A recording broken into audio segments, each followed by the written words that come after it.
And now, Mystery Theater.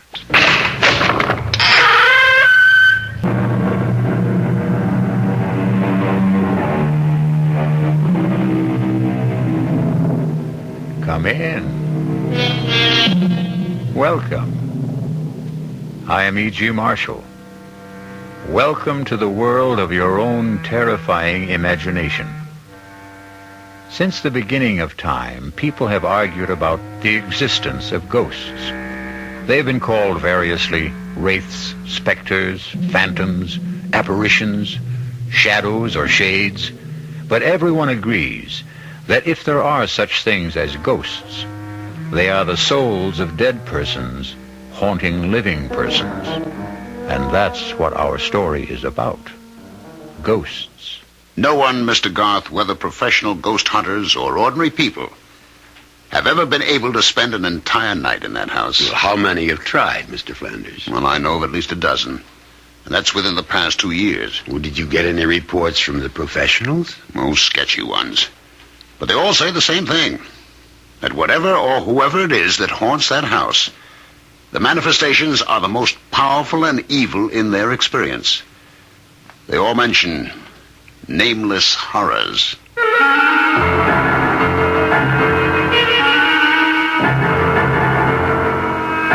Our mystery drama, A Ghostly Game of Death, was written especially for the Mystery Theater by Murray Burnett and stars William Prince.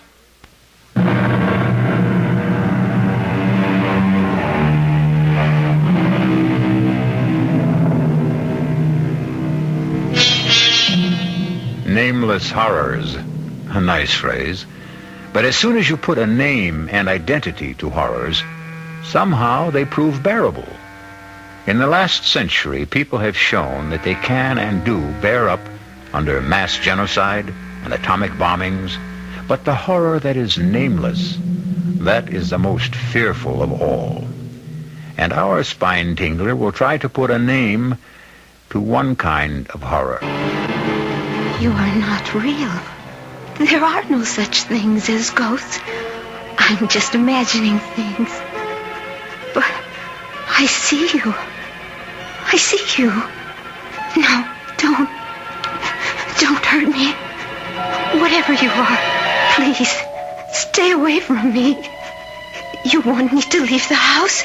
I will, if that's what you want. Just please let me by. I'll go right down the stairs, walk out of the house, and never come back. Is that what you want? Please. No! Don't touch me! Let me out!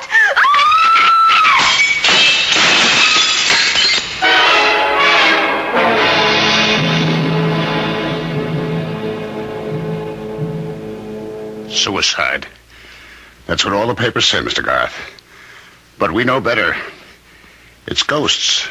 That house is haunted. Mr. Flanders, my field of study is the supernatural.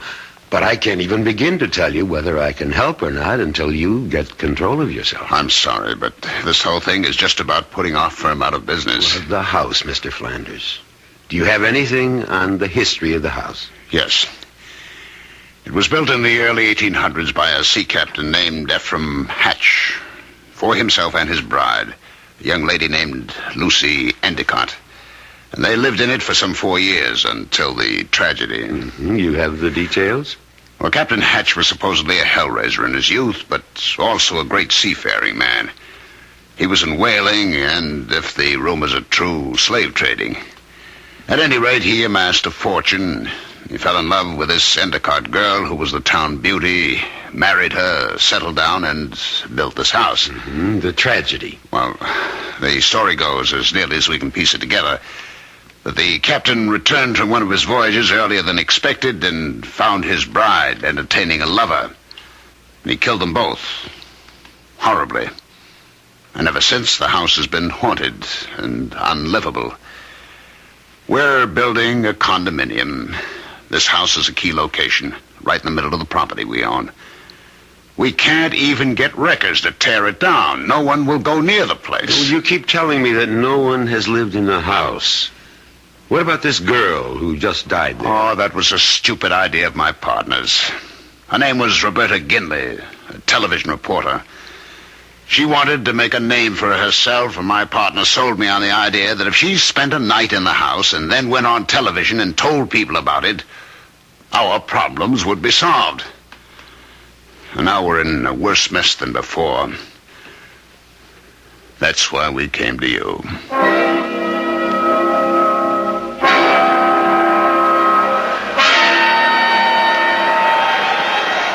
Well, there you are, gentlemen. The haunted house. Well, is it always this windy, Mr. Flanders? No, Mr. Kelly. Only when the wind blows from the east off the ocean. Well, for a haunted house, it looks substantial enough. Well, shall we go up to the house, Mr. Flanders? Why don't you two go? I'll wait for you here. You'll be quite safe, Mr. Flanders. It's broad daylight. Jim Kelly here has been with me in more haunted places and dealt with more ghosts than any man, except myself. And don't forget Byron. Byron is my dog, Mr. Flanders. And like me, he doesn't believe in ghosts. Huh? Do you, Byron? I'm not scared, gentlemen. It's just that I don't want to influence you. Suits yourself. Come on, Jim. Let's go, Byron. You bring all our gear, Jim? Well, it's back at the motel. We won't need it until tonight. Wow. They certainly built solid houses in the old days. Look at this door. What? Take it easy, Byron, boy. Everything's okay. You got the keys? Right here? All right, in we go. Come on now, Byron, come on. We're on our way to meet the ghost. Tim, keep Byron quiet. Sit, Byron. Come on, sit. I don't think we should bother the downstairs. Let's go up and see where we're going to sleep tonight. All right, I'm with you. Come along, Byron. Oh, this looks like the master's bedroom. I'll sleep here. And I'll sleep in this little alcove here, right off your room. Byron, what is the matter with you? I wouldn't try to take him into that alcove, Tim. He can stay in this room with me tonight. All right. Hey, there's a door here leading outside to what you call the Widow's Walk. Want to come out and look around? I'll be right with you. Just checking the fireplace. I'm gonna need logs. Okay. Where's the door? It's right here. Hasn't been open in a long time. What a view. Look at that ocean. Any woman waiting out here to see her husband's ship come in might be blown away. From what Flanders tells, the captain's wife wasn't too anxious for her husband to return. That's right. She was too busy entertaining her lover. Watch out now! You go over the rail! Thanks, Mr. Garth. If you hadn't caught me, I would have gone over. What happened? Oh, nothing. I don't know. I lost my balance. Come on, Tim. We know each other better than that. What happened? I really don't know, Alex. I swear, I thought someone pushed me.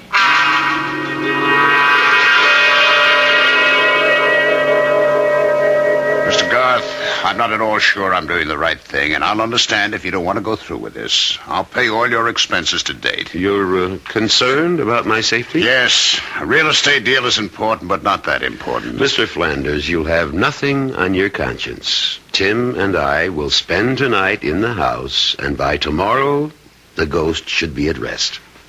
And you think there is a ghost? Well, of course. I just don't believe in its malevolence. Have you taken care of the wooden logs for the fireplaces? The men wouldn't go into the house, but you'll find plenty of firewood outside the door. Fine. Then I'll be on my way.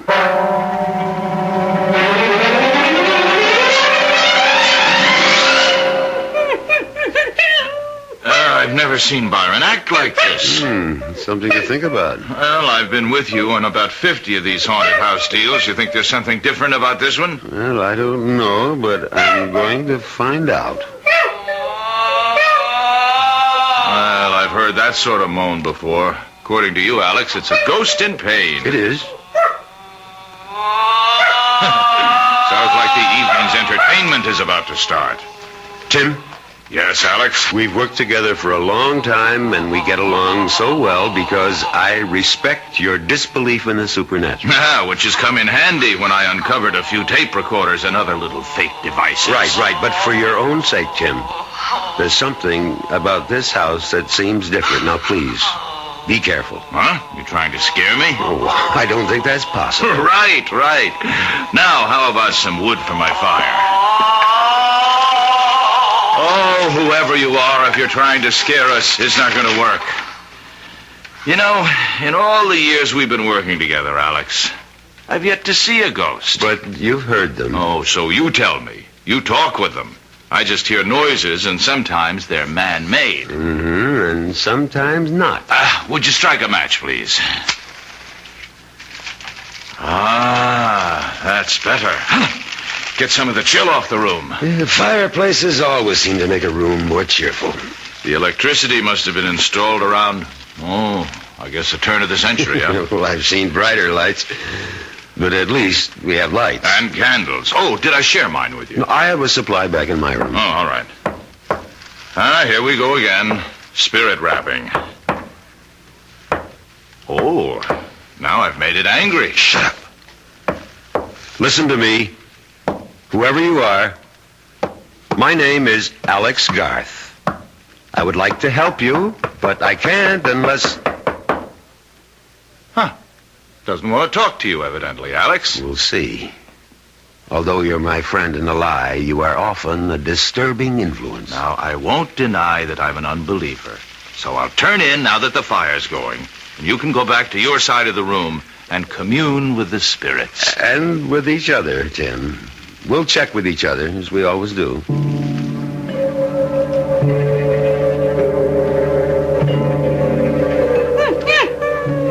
Oh, quiet, Byron. It's all right, boy. It's all right. Oh, trust me, Byron. You like your ears rubbed. Expect me to sleep with all that racket going on? Has Byron gone bananas? Well, I'm trying to quiet him. Easy, boy, easy. It's all over. Tim, is there any way we can get Byron out of here? He's beginning to froth at the mouth. He's covered with perspiration. Well, I don't want to let him out now. He'll just get lost. He'll get over it when he sees nothing's happening. Hey. What? My lights just went out. How are yours? Going. Gone. Easy, boy, easy. I know you're in trouble. Please, let me help you. If you'll show yourself, I could help you. I've helped others. Believe me. Is your name Lucy? Lucy Endicott? If you are Lucy, would you rap twice? Can you? Byron, come here. Come here, I say. Lucy, you're frightening a dumb animal. You're not frightening me. I'm sure you don't want to terrify a beast who's never done you any harm. Byron, come here. Come out of that corner. Come to me. Come on, good God. Come on. Alex, the fire's going out in here. So we go to the candles. You've plenty of matches, haven't you? Yeah, I'm fine, but I'm really worried about Byron. Oh, somebody's playing games. I'd try to find the fuse box if I could, but... Hey. What is it, Tim? Well, whoever's at the controls is pretty good. A nice cold gust of wind just blew out the match I was using to light the candle. Well, I've got a couple of candles lit. You want one? Oh, no, thanks. I'm not scared of the dark. That pounding, that's a new one, isn't it, Alex? It's new to me. It isn't spirit rapping. Sounds like someone wants in. You want to go down and open the door? Oh, no chance. Hey, Alex, is your side of the room rocking like a boat? I'm steady as a rock. Was that Byron? Yes. What happened?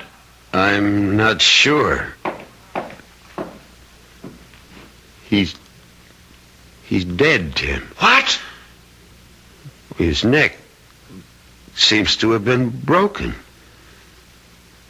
Tim, did you hear me? I said Byron is dead. Tim, are you all right?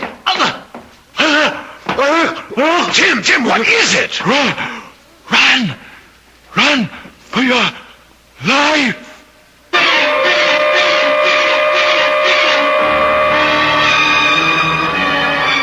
Each man has his own nightmare, something from which he will run, driven by the secret whips of his own fears. But I suspect that Alex Garth could not tell you what it was that Tim Kelly ran from that night in the house that faced the sea. We'll be back shortly with Act 2.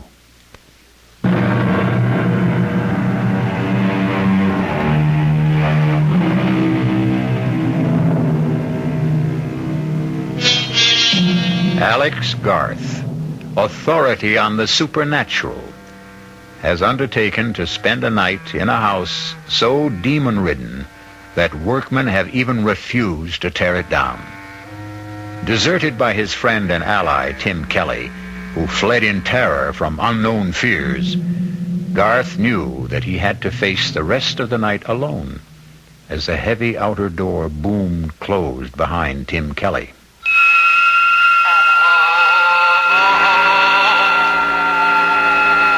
Will you show yourself now? I promise not to run away like my friend. You'll never find peace unless you let me help you. There can be no rest for you except through me. Do you think you're being punished for some sin you committed when you were alive? That isn't you. Is it, Lucy? Please, let me help you. I will not let you in, and I will not leave this house. Rocking the room doesn't frighten me. I'm not afraid. Mr. Coggins! We've split a top gallon. Keep her steady or I'll kill you! That letter I received in Trinidad tells me that my Lucy, my wife, is it carrying on under the roof of the house that I built for her with young John Rogers. So, Mr. Coggins, we're going to drive for home and to hell with the storm. Nightmares. We've all experienced them.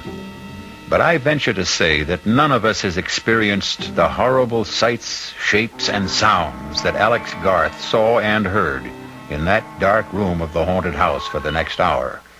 And when he still held hard to his sanity and what remained of his courage, the apparitions changed in character. Garth no longer knew what was real and what was fantasy. He later told me that he may even have fallen asleep, hard as that may be to believe.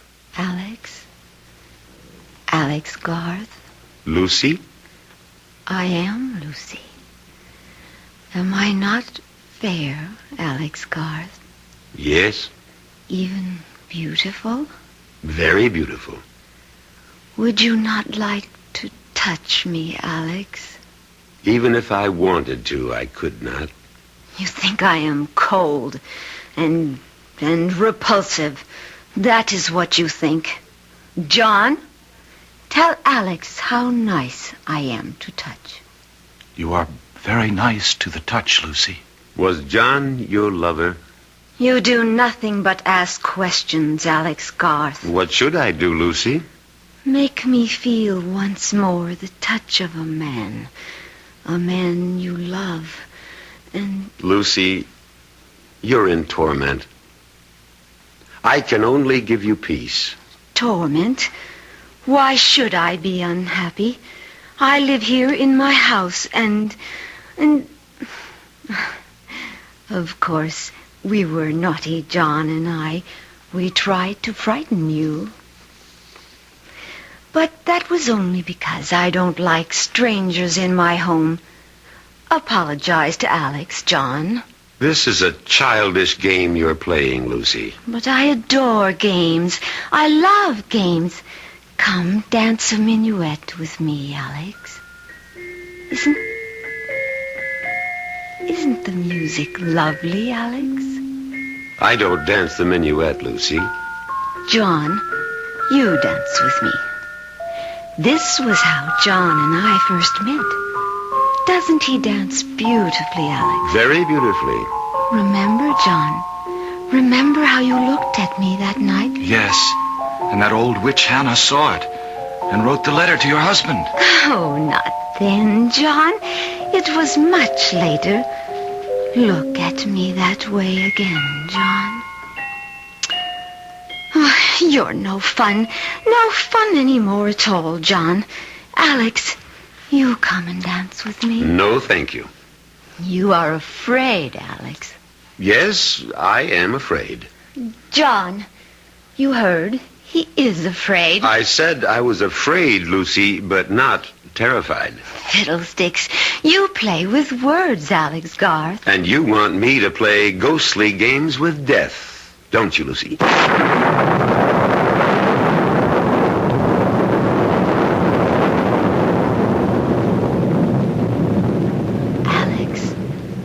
Alex Garth, wake up. I wasn't asleep. You are here to drive me from my home. Are you happy in your home, Lucy? I will not leave. You shall fail. Others have tried. Would you like to see what happened to those others? I have a mirror you can look into in my room, just down the hall. Look in that mirror if you dare. I think I've been given a fairly good idea already. Leave this house, Alex. For your own sake, leave. Tomorrow morning, Lucy. Tomorrow will be too late. Dizzy. Her head's going around. Sit down. Sit down, Alex Garth, and the room will stop spinning. There. That's better, isn't it? I'm still dizzy. I warned you. Now, Alex Garth, now, look at me. Good Lord! You do not find me beautiful now, Alex Garth. Not now with the blood flowing from the wounds inflicted on me by my husband when he murdered me. Not murdered, executed. You would not like to kiss me now, Alex Garth. Stay where you are. You need not worry about my blood staining your clothes. It will not even show. Stay away! Stay away! I warned you, Alex Garth. You think no one would wish to embrace me now, with the cuts and wounds and blood disfiguring me. Is that what you think? I am not listening! Someone will wish to kiss me. Someone who loves me. I will kiss you, Lucy. I will embrace you. And I will embrace you, John, my love, even with the blood flowing from your poor I dear. can't look. I can't. It will do you no good to put your hands over your eyes, Alex. You will still see the bloodied lovers kiss. No, I won't witness this horror. My thoughts are mine, and they're real. You're phantoms, and you don't exist. For many we don't, but you know that we do. We are here, and we are real. And the only way you can banish us from your mind's eye is to run. Run, as your wise friend did. Run, and you'll see us no more. No, Lucy. I'm not leaving this house.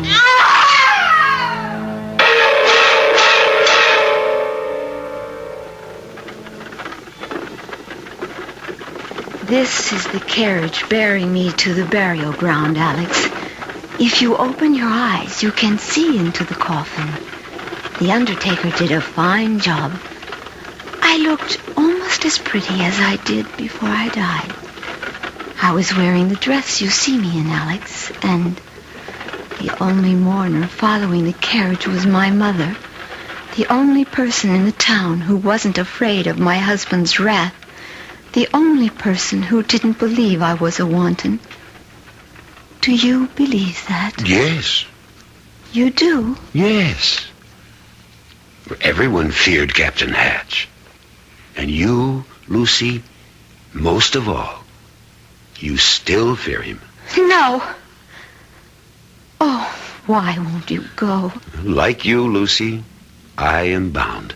How bound? By my knowledge, by my pride, by knowing if I leave now, I've failed. You have stayed longer than anyone. Not long enough. You mustn't stay. What you have seen is... it will be worse and dangerous for you. Even more dangerous. You mean you're afraid for me? Yes. Why? You really don't know? Of course not. But you've seen John. Have you not noticed that you are very alike? Well, I really hadn't looked that closely. Would you? No, I believe you. Then you must see how dangerous it is for you now. Then help me. I cannot. If you would trust me and tell me what the control is, I could help. You're very wise, Alex, but this is something beyond your wisdom. Try me. It's impossible. I am held here by forces stronger than yours. How do you know what my powers are? I told you, you are not the first who has been here, but you are the bravest, and your courage will destroy you.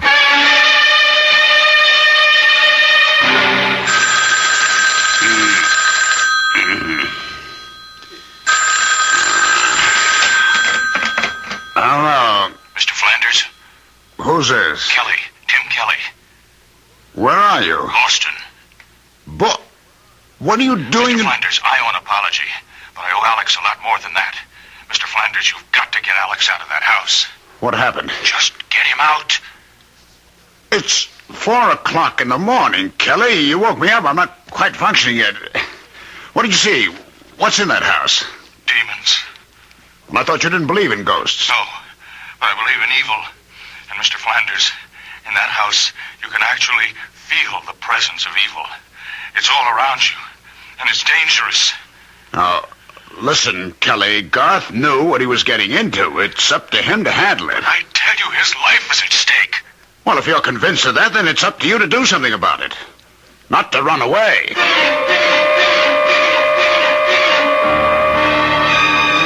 You speak to me of powers, Alex Garth, yet you are afraid to test them. What kind of test do you propose? The mirror.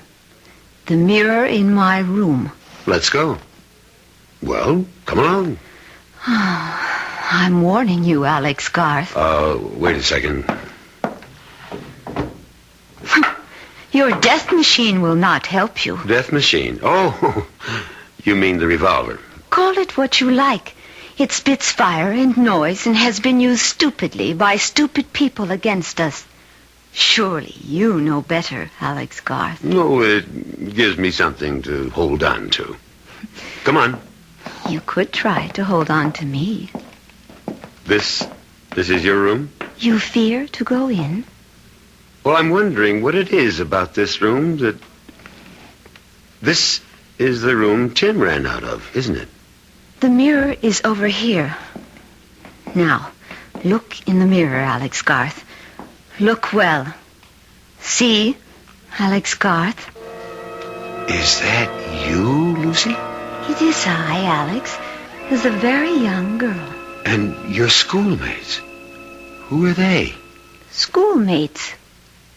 Is John among them? Look. Look in the mirror.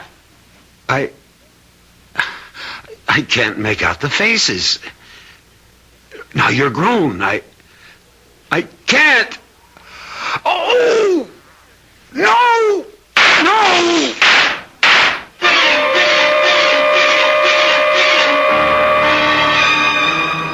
Mirror, mirror on the wall.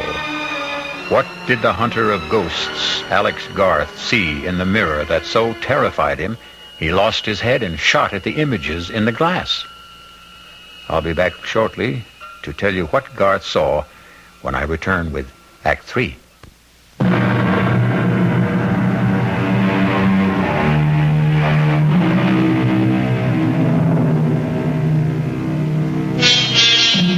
Some people believe in ghosts. some very thoughtful people. There are others who say if you believe in ghosts, you will see ghosts. And Alex Garth, expert on the supernatural, is not only seeing, but talking to ghosts.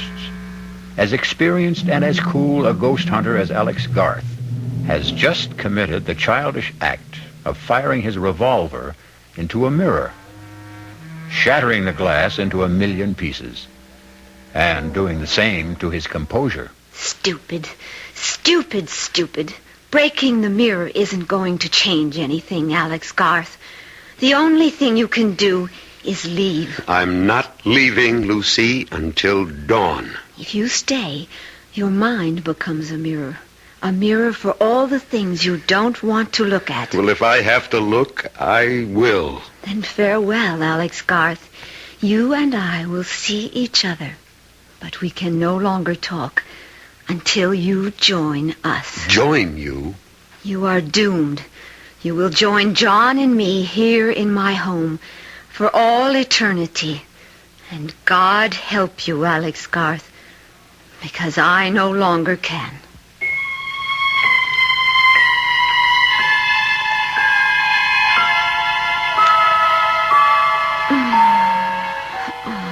Lucy. Lucy, is that you? Lucy, my darling, my love, I must go now. No. Please stay a little longer. Just a little longer, dear heart. Why did you marry him, Lucy? You went away, John, my love. You left and never said a word. How could I, Lucy? You know I didn't have a penny. You could have told me you loved me. You knew that. You knew it all the time we were growing up. Sometimes when people grow up, they change, John. And I was afraid you no longer cared for me. That's why you married the captain? I didn't want to be an old maid. Oh, there was no chance of that. I was afraid. I was afraid, John. And he was so strong. John, I'm going to have a child. What? I'm going to have a baby, John. Your baby. You're sure? I'm sure. Then we have to leave. You must come away with me, Lucy. Where will we go? West. To a new place. For a fresh start. Somewhere where Ephraim can't find us. There is no such place. Of course there is. Lucy, you know what will happen if Ephraim discovers that... Ephraim won't be home for at least a week. He was in Trinidad the last I heard... Lucy! Lucy, it's me, your husband. Come on down and unbolt the door. Oh, no. What'll we do? Hide! I must let him in. Where? Anywhere. Quick. There, in my wardrobe, behind my gown. Lucy! Coming, Ephraim. Just getting my robe. Don't be wasting your time, Lucy. It's been 4 months since I've seen you last. All right, Lucy. Where is he? Who? John Rogers, your lover. Have you gone mad, Ephraim? Aye, maybe. Mad with jealousy. Stop lying and tell me where he is. You're hurting me. Aye, and I'll be hurting you a lot more unless you tell me where he is. Who put those terrible ideas into your head? The widow Davies, that's who. And you believe that old gossip? Tell me she lies. Tell me. She lies. Aye. Lie there and snivel whilst I roust out your fancy man from wherever he's cowering. There's no one here, Ephraim. As God is my witness, no one here at all. Well, for your sake, I hope you're right. But the widow told me she saw him sneaking into this house tonight. She lied. She lied. Maybe. And now, how about your wardrobe? Ephraim! I am with child. Get up on your feet. The child is yours, Ephraim. Your child. You think I'll have my wife carrying another man's child? No. Oh, you'll be killing your own child. Liar! Cheat! Stop! Ha-ha! He's here. The man who got you with child. Then come here and stop me. Come on. No. You know I can't do that. Can't? You mean you won't? You know as well as I do that I've never had anything to do with your wife. Just as you know very well who I am. What I'm trying to do here. Then do it. I'll match my blade against your pistol anytime. Captain! No, John! No! So, you came out at last, did you? Now, tell me how you like the taste of steel. Here, have another drink, Garth. You look as if you need it. Flanders, there isn't enough liquor in the world to warm me. Not after what I saw at your house. Then it is haunted. By ghosts beyond anything in my experience. Can you help me? I hope so, but I'm not sure. I managed to stay the night, and I barely managed to survive. There's one room in the house that seems to be the focal point of all the manifestations. That's the room I believe was occupied by Captain Hatch's young wife, Lucy. That's the room from which Tim ran last night. And that's the room in which I saw things no man should ever have to see. And you propose? To hire some workmen? Now, that's impossible. I told you what happened when I had workmen. I can understand why no workmen from around this area will go near the place. I intend to import a couple of men I've used before. Well, you could try it, but what would you want them to do? To dig into and around that room and see if we can find something that will account for the hauntings. We? Well, you and I will be with them. Correction. I hired you, Garth. You'll be with them. And report back to me.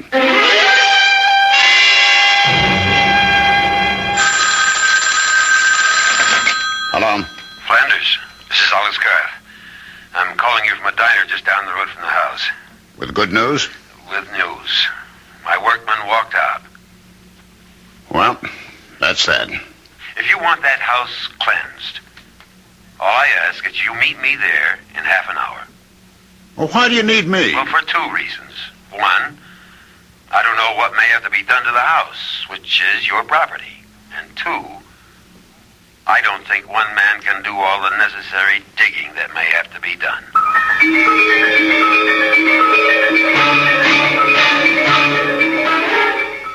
Oh, I see what you mean about this room. Yeah, we'll try not to think about this house or the stories about it. Just hand me that hammer. What do you want with the hammer? I want to test these walls and floors. You think there's a secret passage or some nonsense like that? Well, I don't know what there is, but there must be something. You'll have to take my word for it that what goes on in this house isn't an ordinary lost or restless spirit seeking solace. It's something that's planned and controlled. How? That's what I hope to find out. Ah! Here. You found something? I think so. Listen. That sounds hollow. Yes. And the further down you go towards the floor, the hollower it sounds. Hand me that crowbar. Well, maybe we should let things be. Not if you want to rid the house of the ghosts. But what will we find? Lord knows. Here goes. And wait. Can't you handle this without me? You scared? Well, I think I'd feel better if I stepped outside. Be over in a minute. I don't think I'm going to be able to stand this. Well, just think of something else. You get a thought, you hold on to it. Well, I can only think of the sea and the storm and a ship driving and a woman. Flanders, hold on to me. Hang on. And look. Look, there's nothing down there but a room. Look for yourself. God, why should I be so terrified? Why do I want to run? There are steps. Come on. No, you want me to go down there? Come on, it's only an empty room. I'm not so sure it's empty. Come on. Steady now. What's that? It's a table. There's something on it. I know. Let's see. It's just a plain saucer. Yeah, the saucer's plain. But look what's in it. What is that stuff? Well, I'm not sure, but it looks to me like... or something like mercury. I bet there's mercury in it. Well, we'll have to have it analyzed. What's that on top of it? A needle. Look at its spin. I see. But don't you see anything else? No. Well, look under the saucer. Looks like a slip of paper. It does indeed. Let's have a look at it, if I can get it out without disturbing the... There we are. There's writing on it. What does it say? As moves this needle, so moves my will. Accursed be this house and all who dwell therein. See to it that they find neither rest nor tranquility, but be doomed to eternal agony and torment beyond the ken of man and woman. To which I affix my seal and signature, Ephraim Hatch, master of the schooner Lucy. Do you mean to tell me that this piece of paper, that saucer of liquid and a needle... Look out! The saucer! Be careful! Quick, the ladder! Hurry, Flanders! The smoke! I can't breathe! The ladder! Quickly! I'm right behind you!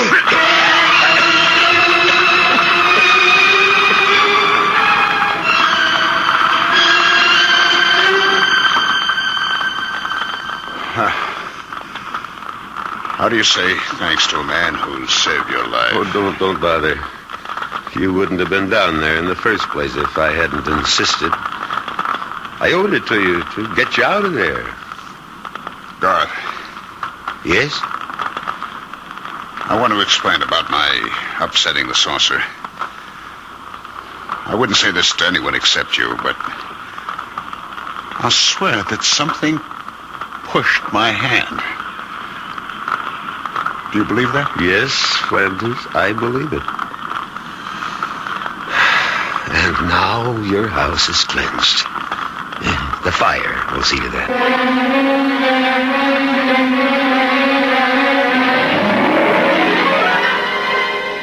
For those of you who are skeptical about the existence of such things as ghosts, I have a suggestion. Find a house reputed to be haunted and spend a night there. And then let me know about it. I'll be back shortly.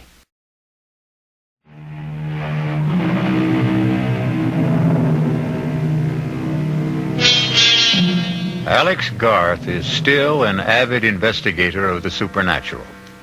However, he has a curious reluctance to tell people about what he saw during the night he spent in that house on the New England coast. And he never admits that many times in the dead of night, he sees again the face of Lucy, her lover, and the terrible sword of Captain Ephraim Hatch. And he awakens with his mouth open in a soundless scream. Our cast included William Prince, Ralph Bell, Joan Tyson, William Redfield, and Gil Mack. The entire production was under the direction of Hyman Brown. This is E.G. Marshall inviting you to return to our Mystery Theater for another adventure in the macabre. Until next time, pleasant dreams.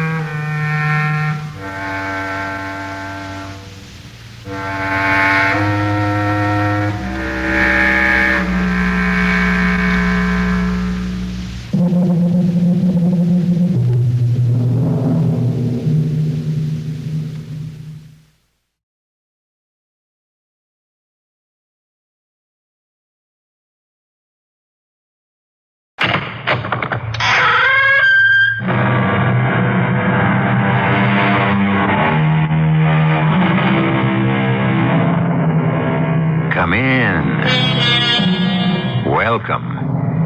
I'm E.G. Marshall. Time. That great mystery of time. The silent, never-resting thing called time. Rolling, rushing on, swift, like an all-embracing ocean tide, on which we and all the universe swim, like apparitions, which are and then are not. That's how Thomas Carlyle thought of the miracle of time. But there are people today who think of time a little differently. They see it as something without a beginning and without an end.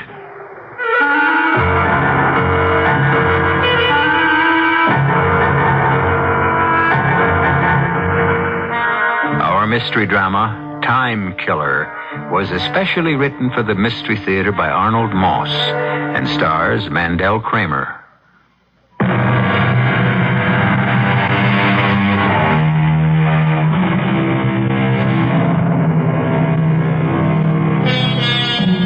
Do you recall the ancient story of King Canute, who, in order to demonstrate his absolute power, commanded the ocean tides to stop? But the waves kept breaking relentlessly. Time and tide, he learned, wait for no man, not even a king. But is it conceivable that man, by force of some strange inner power, may one day be able to conquer both the tides and time? It started one day last year in December, just before the Christmas holidays. Professor Edwin Quaylen was giving his end-of-the-semester lecture at the university in his course in parapsychology. The point, ladies and gentlemen, is that time can be just as elastic as space. If, for example, you were in space, hovering over the surface of the Earth in some kind of huge helicopter, and the Earth kept revolving beneath you, you could choose to land almost at random at any point on that surface. Now, in the same way, every period of time that ever was, that is, or for all we know ever will be, is out there someplace, just waiting for us to put ourselves into it. Well, how do you suppose that'll happen, Professor Quaylen? Some man or woman gifted with special, extraordinary sensibilities, might even be someone in this very room, will somehow, someday, puncture a tiny hole in the wall of what up to now has been the impenetrable barrier to our physical and psychic senses. When that happens, and the time is near, the human race as we know it will be forever released from the bondage and fog-bound limitation of its own feeble making. All right, thank you.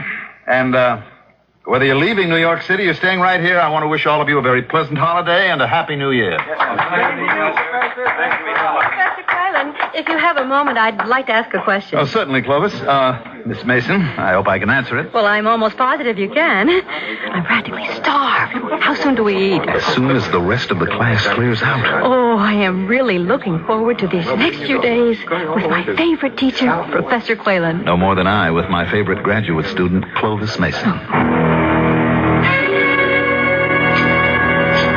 All we have to do is beat Princeton tomorrow, and that'll put us even in the league with Columbia. Well, what are the chances, Tubby boy? Pretty good. If you don't mind my saying so, Tubby. Aren't you up a little late with a game on tomorrow night? Oh, you're right, Professor. I lost track of the time. Well, thanks for inviting me over to your table, Clovis. I hope I didn't interrupt some heavy discussion on time or space. Not at all, Tubby. Yeah, nice talking to you, Professor. Yes, good luck.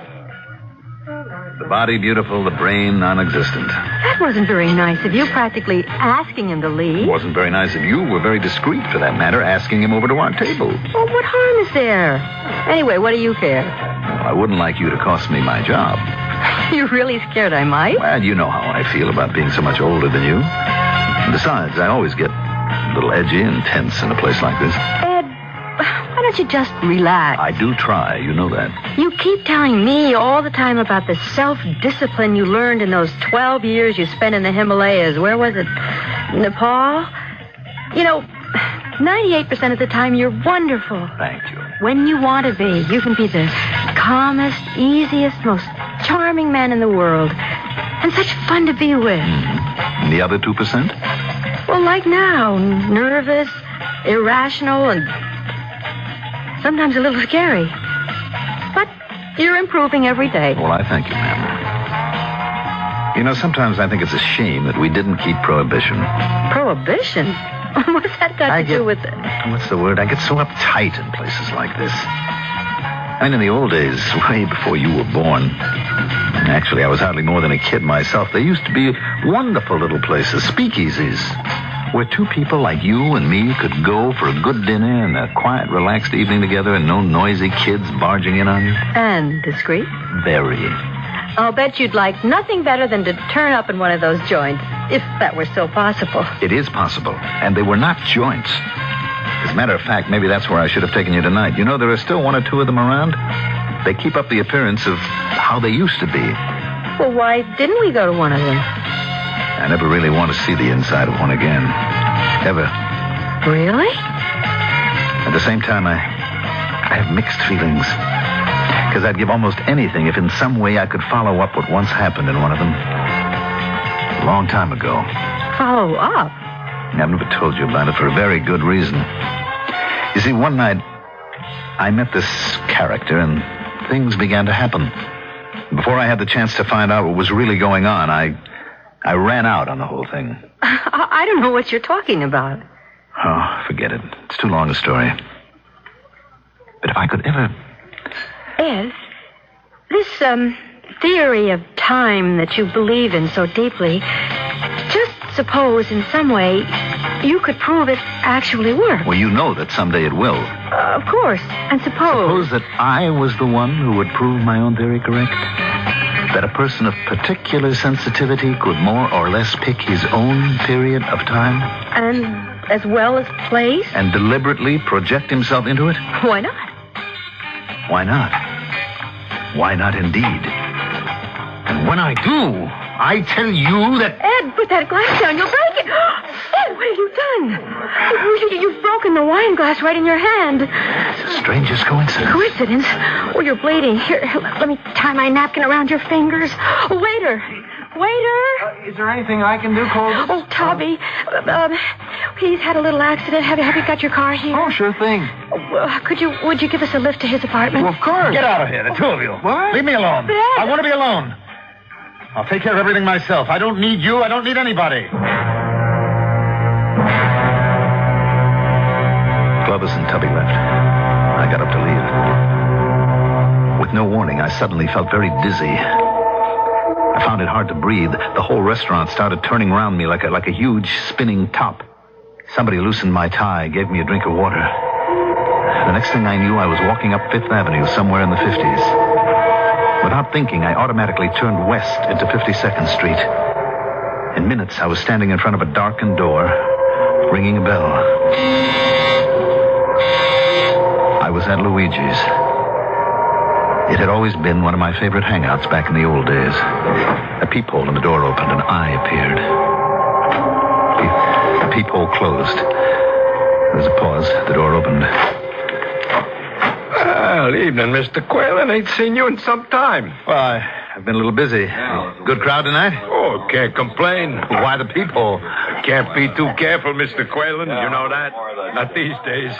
Hey, make yourself at home. Anybody sitting here? All yours, brother. Help yourself. What'll it be, Mr. Quaylen? The regular? Yeah, please. Vodka and tonic. What'd you say? Vodka and what? Vodka and tonic. Was that something new? Some kind of a a Russian drink? What's the gag, Luigi? Gag? It's nothing. Only your regular is an orange blossom. Sometimes you switch to a Bronx cocktail. Orange blossom? Oh. Yes, of course. Bring me an orange blossom. Make mine another Bronx cocktail, please. Okay if this one's on me? Yes, I suppose so. Thank you. You just visiting our fair city? No, I'm a born and bred New Yorker, right here in Fun City. Fun City? Oh, that's a peach. I got to remember that. How about you? Oh, I've been here 3 years in the advertising game. Name's Joe Delaney. Ed Quaylen. Glad to know you. What's your racket? Racket? I'm a college professor. Oh, come here often? Well, not as much as I used to. A lot of my drinking pals have died off. Oh, I'm sorry to hear that. I used to be able to walk in here, meet 3 or 4 buddies, have a quiet drink. No arguments about should we stay in the UN, should we leave the UN. UN? United Nations. You mean the League of Nations? No, I'm talking about the United Nations, Delaney, not the League of Nations. Here your drinks, gentlemen. Luigi's stuff is the best, right off the boat. Off the boat? The liquor, I think he brings it in through Canada. That's very funny, Delaney. What's that? Well, you hardly seem old enough to have been around in the old days, and yet the way you talk, the phrases you use, I don't know. I really don't know. Something funny seemed to be going on. I had the feeling of having seen all this before, even though it was all happening for the very first time. Where'd you find that? That's a real collector's item. Find what? A pack of cigarettes. I haven't seen one of those since, you remember, with the war. The war? All the green packs of that brand, like the one you have there, were almost overnight put into white packs and the war started. They were? Sure. And they'll never write tunes like those old ones to me. Most of this new stuff is just so much noise. You can't even get a seat to the show that one comes from 3 months in advance. What, you mean they've revived it? Revived it? With such a hit, they've got the nerve to ask $4.40 for an orchestra ticket. $4.40? Really?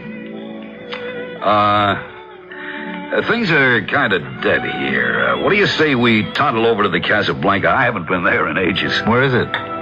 You don't know the Casablanca? Was it downtown? No, right over on 6th Avenue, under the L, number 1270, 1 flight up. The L?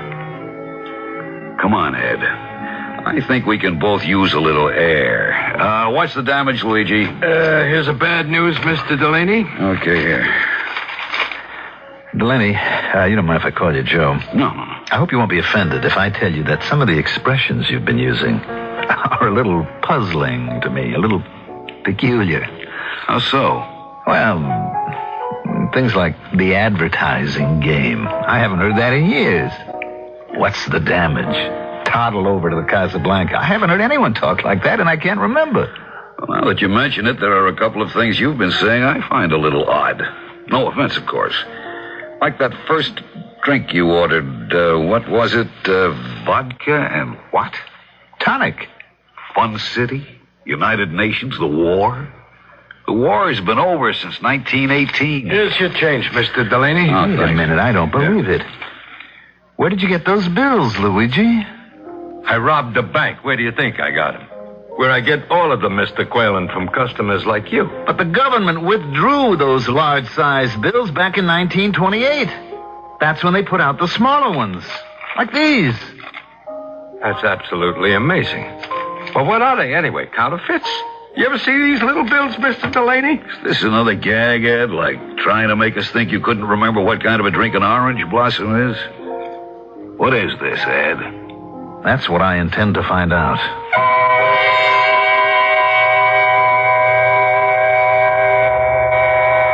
Who can undo what time hath done?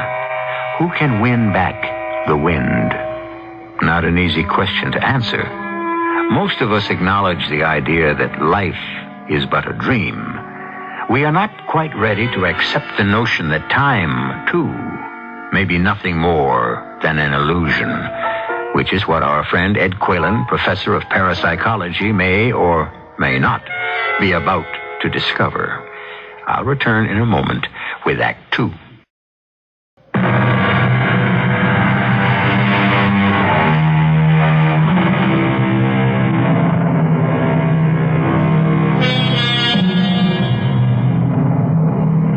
What is time? The shadow on the dial? The striking of the clock? The running of the sand? Day and night? Summer and winter? Months? Years? Centuries? These are only the outward signs, the measure of time. As for the nature of time itself, Professor Quaylen, who seems to have little more in common with Joe Delaney than his taste for good whiskey, is about to find out. The house House of Representatives has just passed the measure by a vote of 211 to 105. It is expected that the new law... one moment, please. Please stand by for a special announcement. What's that all about? Listen, it may be there's been a... I am reading from a special announcement that's just been handed to me from the newsroom. The body of Charles A. Lindbergh, Jr., infant son of the great American hero, Charles A. Lindbergh, was found dead less than an hour ago. Missing since March 1st of this year, a continued search for the child, dead or alive, had, up to this evening, revealed nothing. Turn it off, Luigi, please. In spite of the fact that $50,000 had been paid to the unknown kidnapper... What do you know? He paid the ransom and the kidnapper killed the kid anyway. Took 2 years to find the kidnapper. 2 years? How would... In 1934. 1934? Yes. Bruno Hauptmann, a carpenter. He was brought to trial the next year in Flemington, New Jersey, I think it was, and found guilty of the crime. After that, they changed the law, the Lindbergh kidnapping law. Hold your horses, Ed. How do you know all this? What are you talking about? It was all in the papers. The Lindbergh kidnapping is part of history. Sure, but you're talking about 1934. That's right, 1934. Ed, are you some kind... Luigi, you happen to have today's paper? Well, which one? The Mirror, the Journal American, the Herald Trip? I got them all. Any one of them. Yeah, Mr. Delaney. Thank you. Now, Ed, will you please read the date on this paper? Today's paper. May 1932. I've got a little headache. Going out for a breath of air. Let me go with you. You want to try that other place you spoke of, Joe? Casablanca. If it hasn't changed too much, I think you'll like it. Besides, the walk over there will do you good. Yes, it might. It might indeed. I should have got rid of him right then and there and gone home. But there was something fascinating about the whole idea of going along with him. Something challenging. Anyway, minutes after we left Luigi's. And no hat, Joe? No overcoat? This time of the year? What I need a coat for? End of December.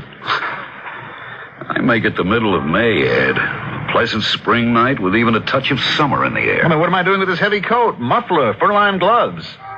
Take them off. Carry your coat on your arm. I don't understand it. You'll be all right, Ed. Just what is it you said you teach? Parapsychology. What? Parapsychology. The part of psychology that examines and tries to explain phenomena like clairvoyance, telepathy, ESP. ESP?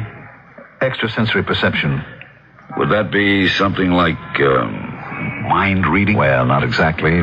There are people who can anticipate what's going on in someone else's mind days before the thing itself happens, even though the two of them are separated by hundreds of miles. Not fakes? Oh, definitely not fakes. I'll be a monkey's uncle. In fact, one of the things I've been working on is a new theory of time that says that past, present, and future are in a sense all one and the same. That a person without changing in any way himself might be able to introduce himself into any period of time that he chooses. How could that happen? Because time is not real. It's nothing but an idea that man has invented. Hold everything, Ed. Take a look at that. What is it? I told you I hadn't been here in almost a year. I completely forgot. Forgot what? This is where the Casablanca used to be. Well, there's nothing here. The whole block's an excavation. Just one big hole in the ground. Read that sign up there. Buildings formerly at this location have been demolished in order to make room for what will be known as Rockefeller Center. On this site will be built one of the most beautiful and modern theaters in the world, to be known as Radio City Music Hall. But Radio City was built over 40 years ago. What's that? The good old 6th Avenue L. They tore that down, the end of 1938. Take it easy. There is no L. There hasn't been one in over 35 years. They tore it down and sold it for scrap. Professor, I think you need a little help. Maybe I do. But there's someone I have to tell about this. If what I think has happened has really happened, then I'm either the luckiest man in the world or the most miserable. I'm not sure which. Taxi? Taxi! I had the same dizzy feeling I'd had earlier in the evening. In fact, I'm almost certain that I blacked out right there in the cab. I can't be sure for how long. Then, before I knew what had happened, I was in Clovis Greenwich Village apartment. Clovis, darling, I apologize for what happened earlier this evening. Oh, I understand, Ed. You were more than a little wound up, and when that wine glass broke in your hand, you really lost control. I know, and I'm sorry. Oh, how is your hand? No, it's all right. It's fine. Clovis, listen. You are the only person in the world who can understand what happened. What happened? Yes. You remember I kept talking about the days of Prohibition, the speakeasies? Uh-huh. How I wished we could have gone back to one of them? So? Well, Clovis, that's where I've been. To a speakeasy? To a 1932 speakeasy. What are you talking about? I have been back to 1932. I don't follow you. You know that imaginary helicopter I keep using in my lectures? Yes? Hovering over the earth as the earth revolves beneath it? Of course. And how I keep saying that almost any day now, someone whose senses are tuned to a fine sensitivity and who has the strength of will to want it to happen will make that helicopter land at almost any point in time that he wills. Yes? Clovis, I'm almost certain that I have done just that. I think I am that someone. What? Only I made one big mistake. I left too soon. I left Delaney standing there right under the 6th Avenue L in front of the excavation for Radio City Music Hall. Ed, stop pacing around the room. Sit down, please. Don't you see, Clovis, if I don't go back tonight... Look, I have to find Delaney again. It's of the greatest importance. Why? Who is this Delaney? By himself, he's nothing. But meeting him again may be the answer to everything I've been searching for. Take me with you, Ed. I want to go with you. When the time is right, you'll come with me, Clovis. But not before.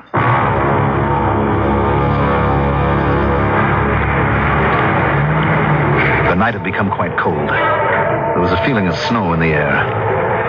I pulled up my overcoat collar and started walking uptown. For a second or two, I had the same whirling feeling I'd had earlier in the evening. This time I knew what it meant. I felt strangely excited, exhilarated, impatient for the thing to happen. Now, if I could only get myself to land at that exact point in time that I was looking for. Hey, where you been keeping yourself all this time, Mr. Quaylen? Long time no see. Oh, I've been away, Luigi. Out of the country, I bet, huh? Oh, something like that. Must be a good year and a half. Long as that? Well, the night they discovered the Lindbergh baby, I remember. You were here. That was a year ago last May, wasn't it? Yes, I guess so. And here we are with another new year practically knocking at the door. 1934. 1934. Yeah, well, at least one good thing after next week, Prohibition will be repealed and I can run an honest joint again. Luigi, you ever see that Mr. Delaney, the Joe Delaney? The big advertising man? Yes. It's one of my regulars. Usually turns up around this time of the night. At that point, I realized I had missed the exact point in time I had been aiming for. I'd overshot it by almost a year and a half. Instead of getting back to May 1932, I had landed into December 1933. I don't believe my eyes. My friend, the professor, right? Quigley, Quinn, something with a Q, correct? Quaylen. Ed Quaylen. Right, I'm Delaney. Yes, I remember. Joe Delaney. Advertising, account executive, right? What a memory. Where have you been keeping yourself all this time? Away. Can I buy you a drink? Why not? They didn't put you away, did they? What's that supposed to mean? Well, the last time you were here, the night we met, you were practically raving, saying some of the kookiest things, like how they discovered the murderer of the Lindbergh baby. Well, here it is a year and a half later, and they still haven't found the guy. And then we walked over to 6th Avenue. You remember that? Very well. You kept giving out like some crazy mind reader how they were going to tear down the L, sell it for scrap. Delaney. Well, I see you got over it. Listen to me, Delaney. Listen carefully. Your drinks, gentlemen? We have begun to populate the space around the Earth with man-made stars. We have begun to create new heavenly bodies that never were before. There is every indication that in the not-too-distant future we may even be able to create or recreate the miracle of life itself Well, what do you know? The biochemists are getting closer and closer to it every day. Do you follow me, Delaney? I'm not a very bright fellow, but I'm doing my best. In the same world where a man has walked on the moon. A man has walked on the moon. Did you hear that, Luigi? Where the entire notion of distance is yielded to the terrible onslaught of speed. Yes, Professor. In a world where distance and space have become almost meaningless, so has time. Delaney, believe it or not, I am living in the year 1976. And I have willed my way back more than 40 years to what you call now. You want to know something? You are a very sick man. Am I? You don't belong here. You belong in some kind of an asylum. You don't mind, Luigi, I'm taking my drink over to one of the tables, and if I were you, Luigi, I'd call an ambulance. Now, just a minute. Take your crummy hands off You me. ignorant little huckster. Luigi, he's getting a little violent. You'd better throw him out before he loses control. What do you think you're doing? Put that broken Don't you bottle take down. another step toward me, Delaney. Not one step. You really are crazy. Just stay where you are. What do you think you're threatening? No! I can't! Push that broken bottle into my face! Hey, you pushed Delaney over. He hit his head. He's out cold. And his face and head are all covered with blood. I didn't mean to. Maybe you better send for a doctor. Mr. Quaylen, you can't leave now. Don't try to follow me, any of you. Where are you going? Well, none of you will ever find me. Not if you were to live forever.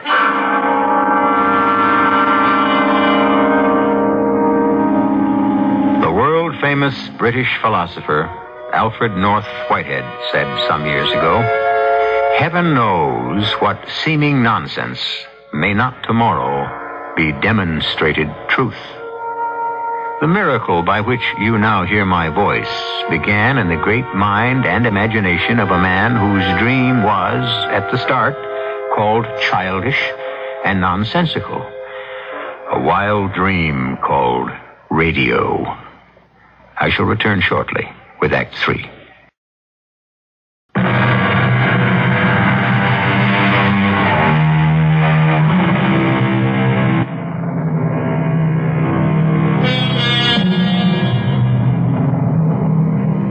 The tree that is seen is real enough for the sensation of the eye. The tree that is dreamed of is equally real for the person who's dreaming of it, as long as the dream lasts. But the tree that is seen and the tree that is dreamed of can never be the tree itself, the real tree. In the same way, the experience of time can be an illusion, something that's not quite real, something that exists in the mind alone. We joined Professor Edwin Quaylen the following evening in the apartment of his young friend, Clovis Mason. Will you stop fidgeting while I change this dressing on your hand? Whew, that's quite a cut you gave yourself last night in the restaurant. Is the glass all out? I think so. Ed, after what happened that night in Luigi's place, that was when you took off for Nepal and the Himalayas? Inside of hours, I was on a freighter on my way out of the country. A couple of months later, I stumbled my way into that little village, 60 miles maybe, northwest of Kathmandu. Now, hold still. This may hurt. People took me in as if I were wanted. Ow! That does hurt. I'm sorry. Anyway, in the next 12 years or so, I learned whatever I now know about myself. And when you returned to the United States? In 1946. I was a much wiser man, sensitive to the disciplines of concentration, of self-will, of the need to conquer time and space. What about Delaney? In all these years, I've never been back to Luigi's, not since that horrible night in 1934. The place is still there, of course. I know, but you're not answering my question. Delaney, I think I killed him, Clovis. That's why I ran away. I see. And the knowledge that I may be a murderer, a killer, has been haunting me all my life. And now that I have this power to will myself back into the past the way I did tonight, I'm going to find out what really happened to Delaney. I understand. But you're not quite sure, is that it? Well, I intend to find out. I've got to find out about Delaney. Anything is possible. There, that does it. Now, try to keep the dressing clean. One question. Yes? When you go back this time... I expect to prove several things. For one, here in the year 1976, I am the respected Professor Edwin Quaylen, Ph.D. On another plateau of time, it could turn out that I have killed a man. And if I have... Are you expecting someone? No. Who is it? It's me, Tubby. I came to return that psychology paper I borrowed. I'll get rid of him real fast. Oh, boy, is it ever freezing outside. It's colder than... excuse me, Professor Quaylen. I didn't see you. Tubby. Here's the paper, Clovis. I hope it helps. It sure did. How's the team doing, Tubby? Well, so far, no complaints. Of course, a lot will depend on what happens tomorrow night. Oh, I'm sure of that. Clovis, you can have a glass of water, please. Right away. Well, what's wrong, Professor? Anything I can do? No, I'll be all right in a minute. Here's your water. Oh, thank you. What happened? I don't know. For just a second or two there, I just suddenly felt faint. Had a kind of buzzing in my head, a kind of high, whining sound. Everything about me started to vibrate. I'm all right now, though. You're sure there's nothing I can do? No, thank you. Well, then, guess I'll be going. I'm sorry about tomorrow night, Tubby. Tomorrow night? Yes, the game. What about the game? What are you sorry about? To lose such an important game by one measly little point. What? In just the last 8 seconds of play. I don't think I follow you, Professor. The game tomorrow night, 97-96, their favor. But, Ed, they won't be playing until tomorrow night, 24 hours from now.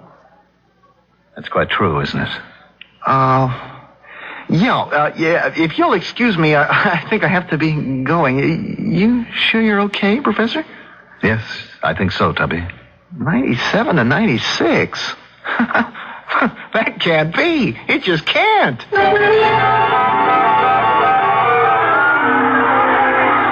This has been one of the most exciting games in the entire conference. The score has been seesawing back and forth all evening. With less than 15 seconds left, the home team is still leading by just a single point, 96-95.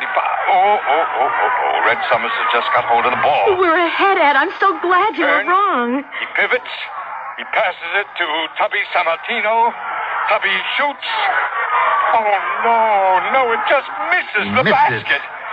Tex Goldberg picks it up for the other team, dribbles it to the other side of the court with almost no interference. He shoots, and it's in.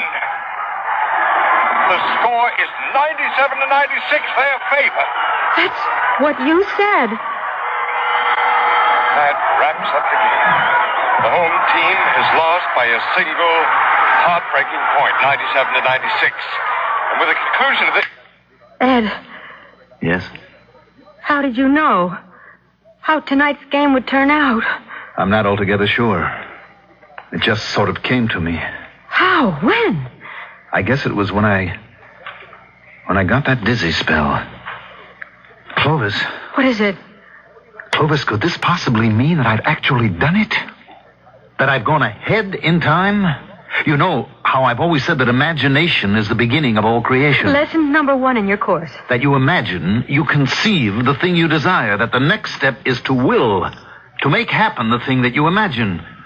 And in the end, to actually create what you will. Until last night, you thought you had succeeded only part of the way. Until last night, I wasn't 100% sure. I am able to will myself into the past. But last night, I think I completed the cycle. That silly basketball game was a kind of test. Test? Yes, I was up there for the briefest moment in that imaginary plane I keep talking about. And I looked down on everything. The past, the present. And the future. Exactly. I was there, Clovis, during those last 8 seconds of the game. My body was here in this room, but I was also at that game. Tonight's game, 24 hours before they actually played it. I saw it all happen. And now what? They say a criminal always returns to the scene of his crime. Tonight, I'm going to try to go forward in time and visit the same place. Well, what are you doing with that gun? I'm taking it with me. It may be needed. Oh, please, Ed, don't do anything foolish. I won't. I give you my solemn word.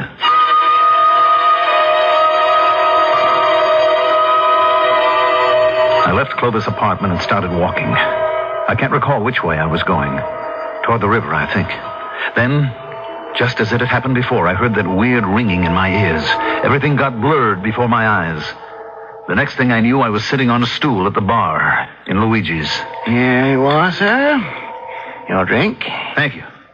Bartender? Yes, sir? I'm curious about this place. Has it been here long? Luigi? I thought everyone knew about Luigi. He's been here since the 1920s. That's so? Well, was there ever an actual Luigi? Oh, indeed there was, sir. Luigi was sort of an institution by himself. He died only last year. That's his obituary up there over the bar. December 25, 1978. Great man. He died this past December, 1978? Christmas Day, 3-4 months ago. Sad day for all of us, for all his friends. Evening, Roger. A little windy tonight. Good evening, sir. The regular? Thank you. Mind if I sit here? Oh, I'll talk yourself. Some wind out there tonight. You visiting our fair city? No, not really. I work here. That's so. Yes, I'm a teacher. College professor. Now, that is funny. The minute I sat down, I said to myself, I'll bet $1 that gentleman's a college professor. Does it stick out that much? Economics, I'll bet. No, not even close. Psychology. Psychology? Well, that's very interesting. Do you come here to Luigi's often? No, I haven't been here since... I can't remember when. Interesting history, this place. If these walls could talk. Yes? Yes, sir. This place has seen just about everyone and everything. U.S. presidents, foreign dignitaries, movie stars, murderers. Murderers? A man was killed right here at this same spot we're sitting at. Back in the 30s. A man was killed?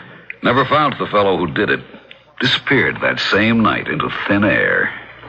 One of the great unsolved mysteries of the police department. That's so. What did the victim, this Delaney, actually die of? A fractured skull. You see, as he fell down... Excuse me, sir.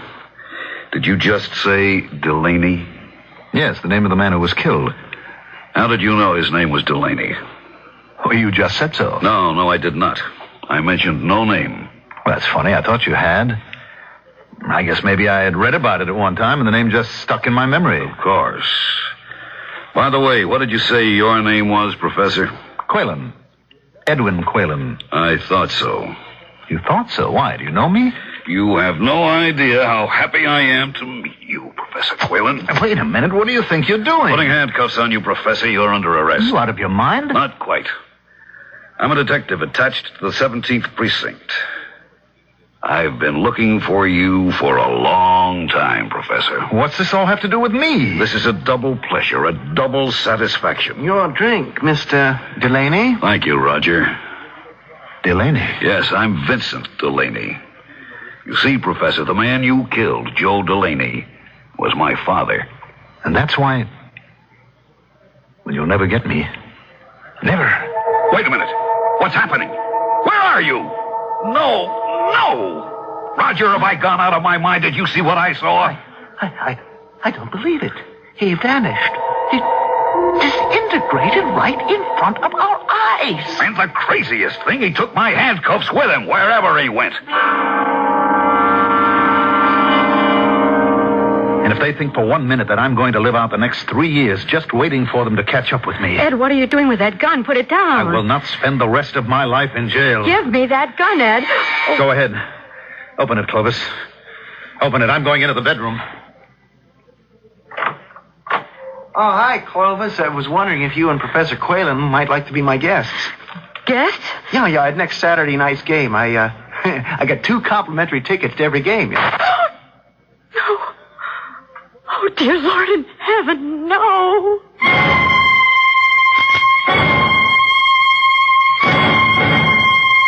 According to the police, there's still no explanation for the fact that locked on to the right wrist of the body of Professor Edwin Quaylen was one half of a new type of police handcuff. The other half was dangling free. What puzzles the police authorities even more is the serial number of the handcuffs. The number QX152964 will belong to a new model that the police are contemplating purchasing at some time in the future. They do not anticipate that this new type of handcuff will be in production much before the end of 1978.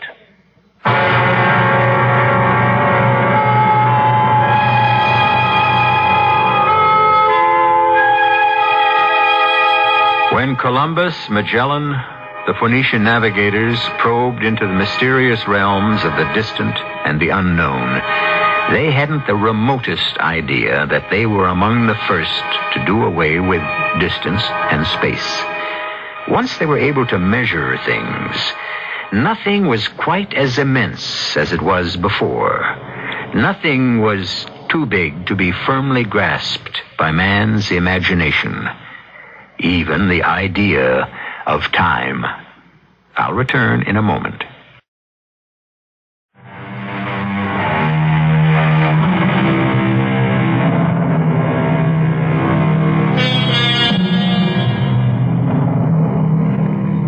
Do you recall how Professor Quaylen in his lecture said that every period of time that ever was, is, or will be, is out there someplace waiting for us to put ourselves into it, if we wish.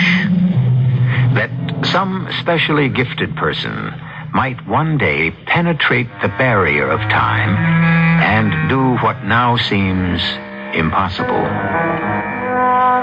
Do you suppose that one of you, listening at this moment to my voice, might be the very one to do this?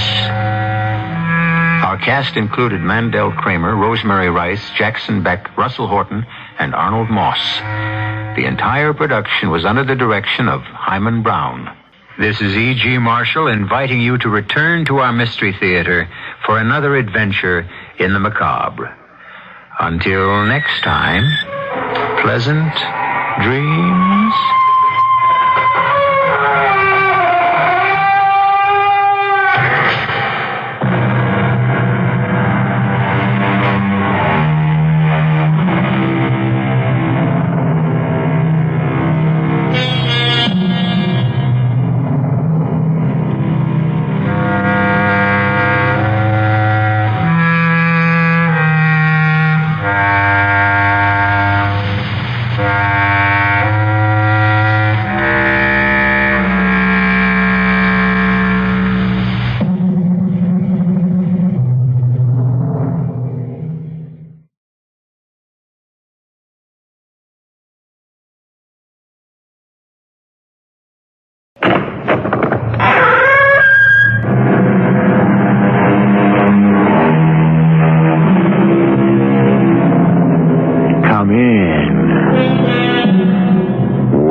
E.G. Marshall. The whole of life is but keeping away the thoughts of death.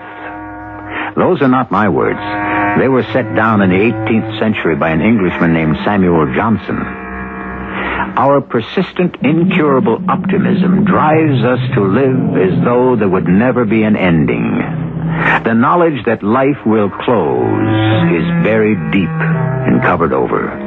But deep as it lies, and hidden as it is, the knowledge is there. And we silently wonder, as Mr. Johnson did, must not all things at the last be swallowed up in death?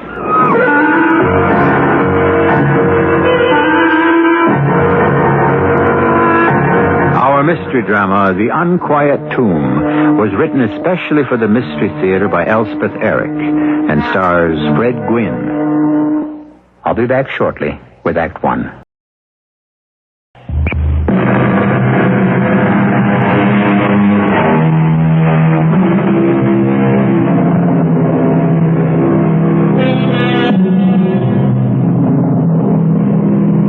Samuel Johnson was preoccupied throughout his 75 years with the vagaries and vicissitudes that punctuate our brief lives, till he wrote these despairing lines. Must helpless man, in ignorance sedate, roll darkling down the torrent of his fate? Stay with us now for the story called the Unquiet Tomb. Nicholas! Nick, where are you? Nicholas! Can't you hear me? I hear you, Captain Jack. The sun's starting to set. I know, Captain. Then where in the name of heaven is my brandy? I'm fetching it now. Bring me a shawl to put over my knees. Yeah, I've got it. There's a sharp wind blowing from off the sea. Hand it over. Shall I help you? Hand it over. I'll do it myself. I'm still able. Of course you are. Shall I pour your brandy, Captain Jack? Yes, you'd better do that. There you are, Captain Jack. Pour yourself one, too. How's that? I said pour yourself a spot of brandy. Is that so hard to understand? Well, it's been years since you suggested that I drink with you, Captain. Yes, well, I'm suggesting it now. Of course, back there, it wouldn't have been proper for us to drink together. Bad for discipline. Bad for morale, surely. And when we came here, I don't know, we stuck to the same old ways. Force of habit, I suppose. I always understood that, Captain. It would never have entered my mind to presume. But now it all seems stuff and nonsense. Know what I mean? Perhaps I do, Captain.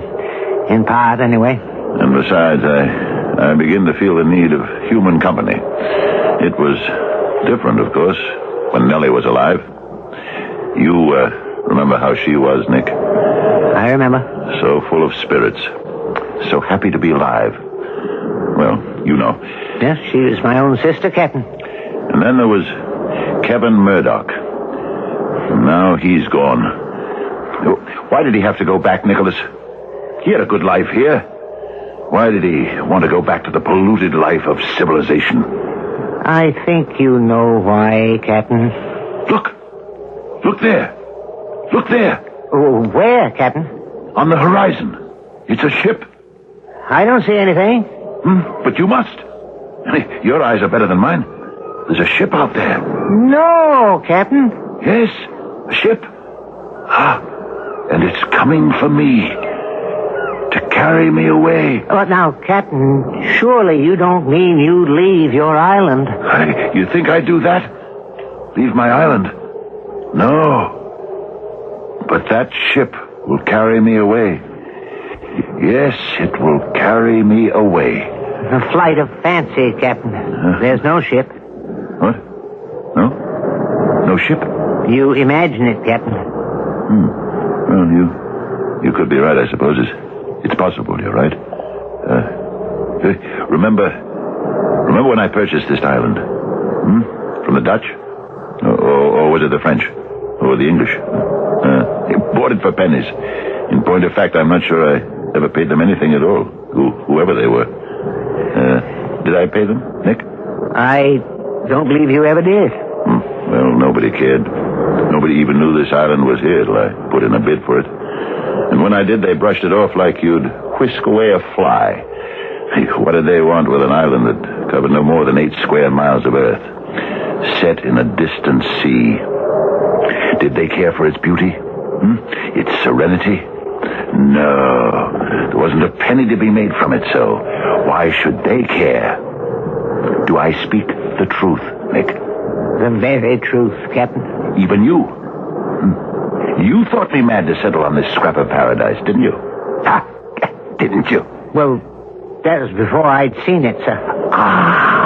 But once you'd seen it... Then it was a different matter altogether. Oh, man alive. The joy in my heart when I saw you waving from the small boat. One of my own. My old compatriot. My fellow fighter.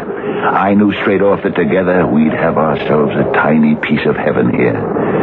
And Nellie. Nellie standing beside you in the little boat. I never expected that. Bringing a woman with you. That was your bit of inspiration. It was to free her mind of an infatuation she'd had for a man back there. And it did. It did. Freed her from everything that was mean and rotten. Remember, Nick, how we set about building this house out of the coral rock? Build it according to no plan at all. What did we need of plans? The soul of this place is to have no plan. No plan at all.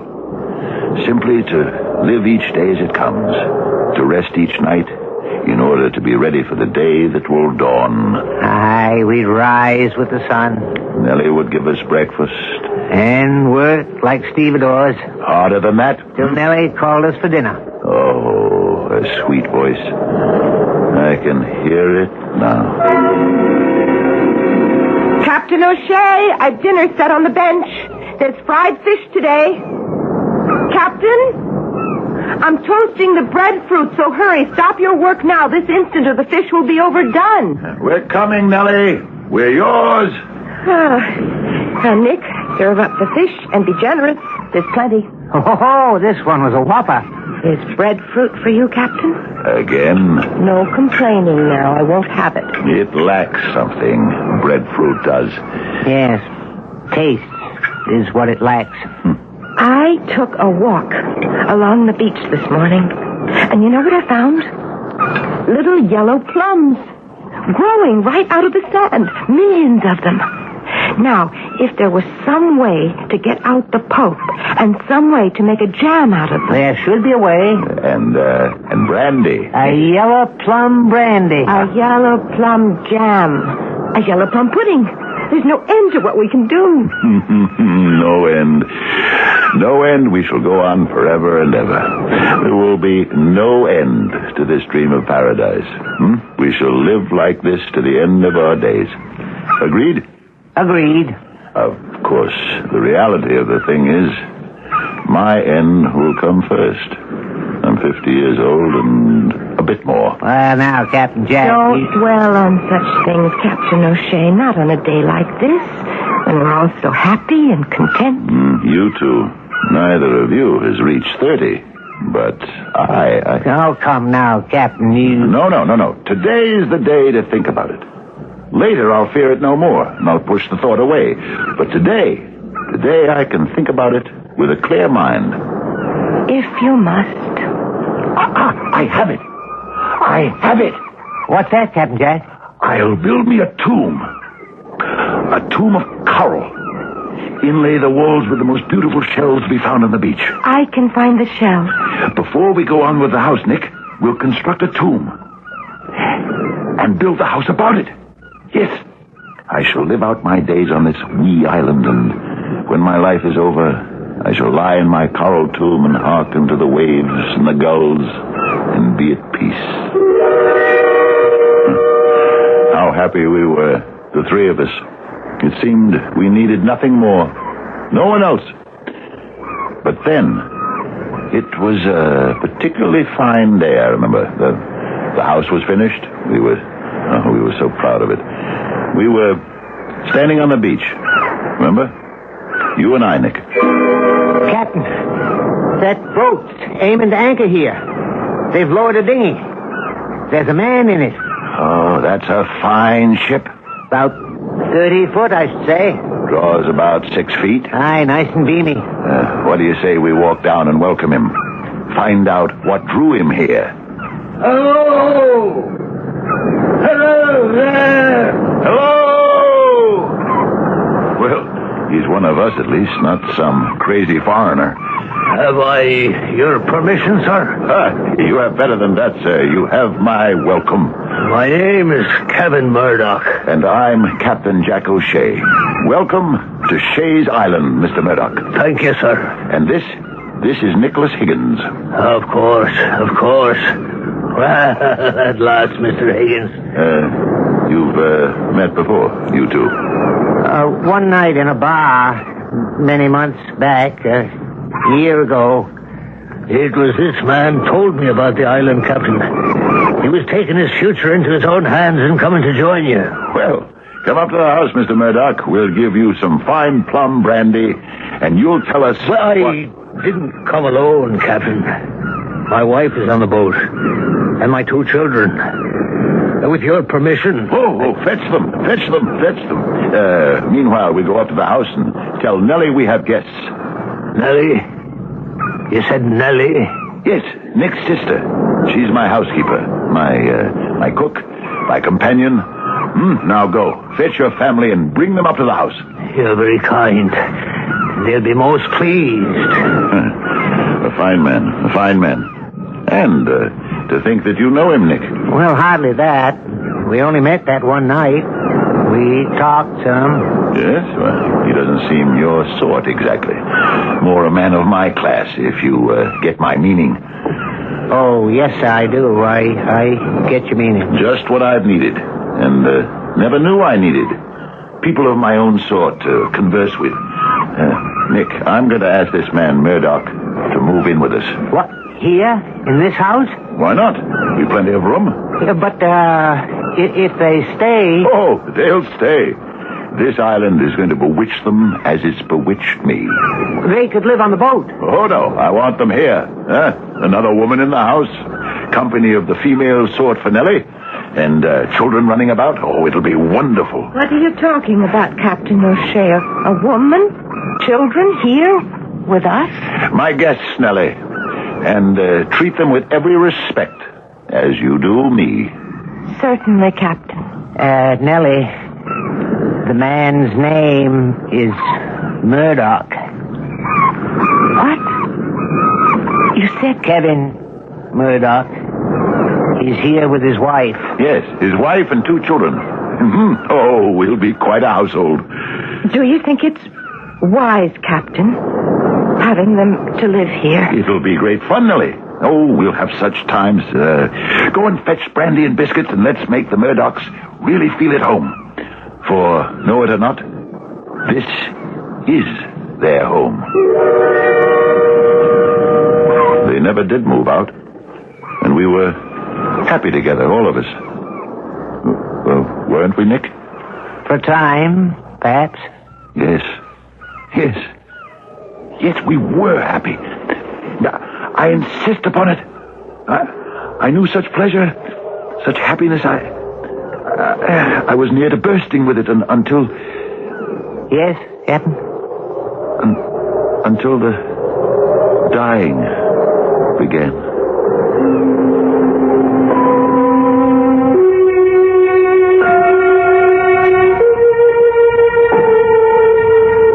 There is a theory, and it's only a theory, that each man holds 2 instincts. One is called Eros, after the god of love. The other is Thanatos, a personification of death.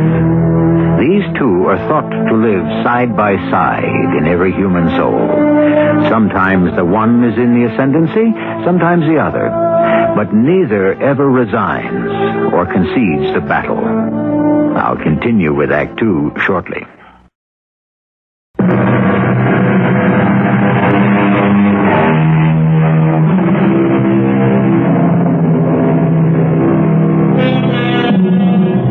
If most of us push away the thought of death, our poets and philosophers dare to think about it and write about it.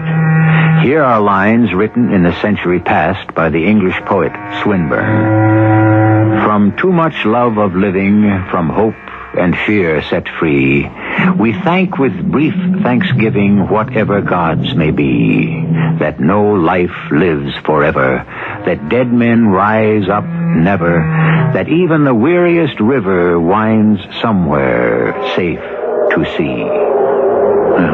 Such happiness, such joy. The house came alive.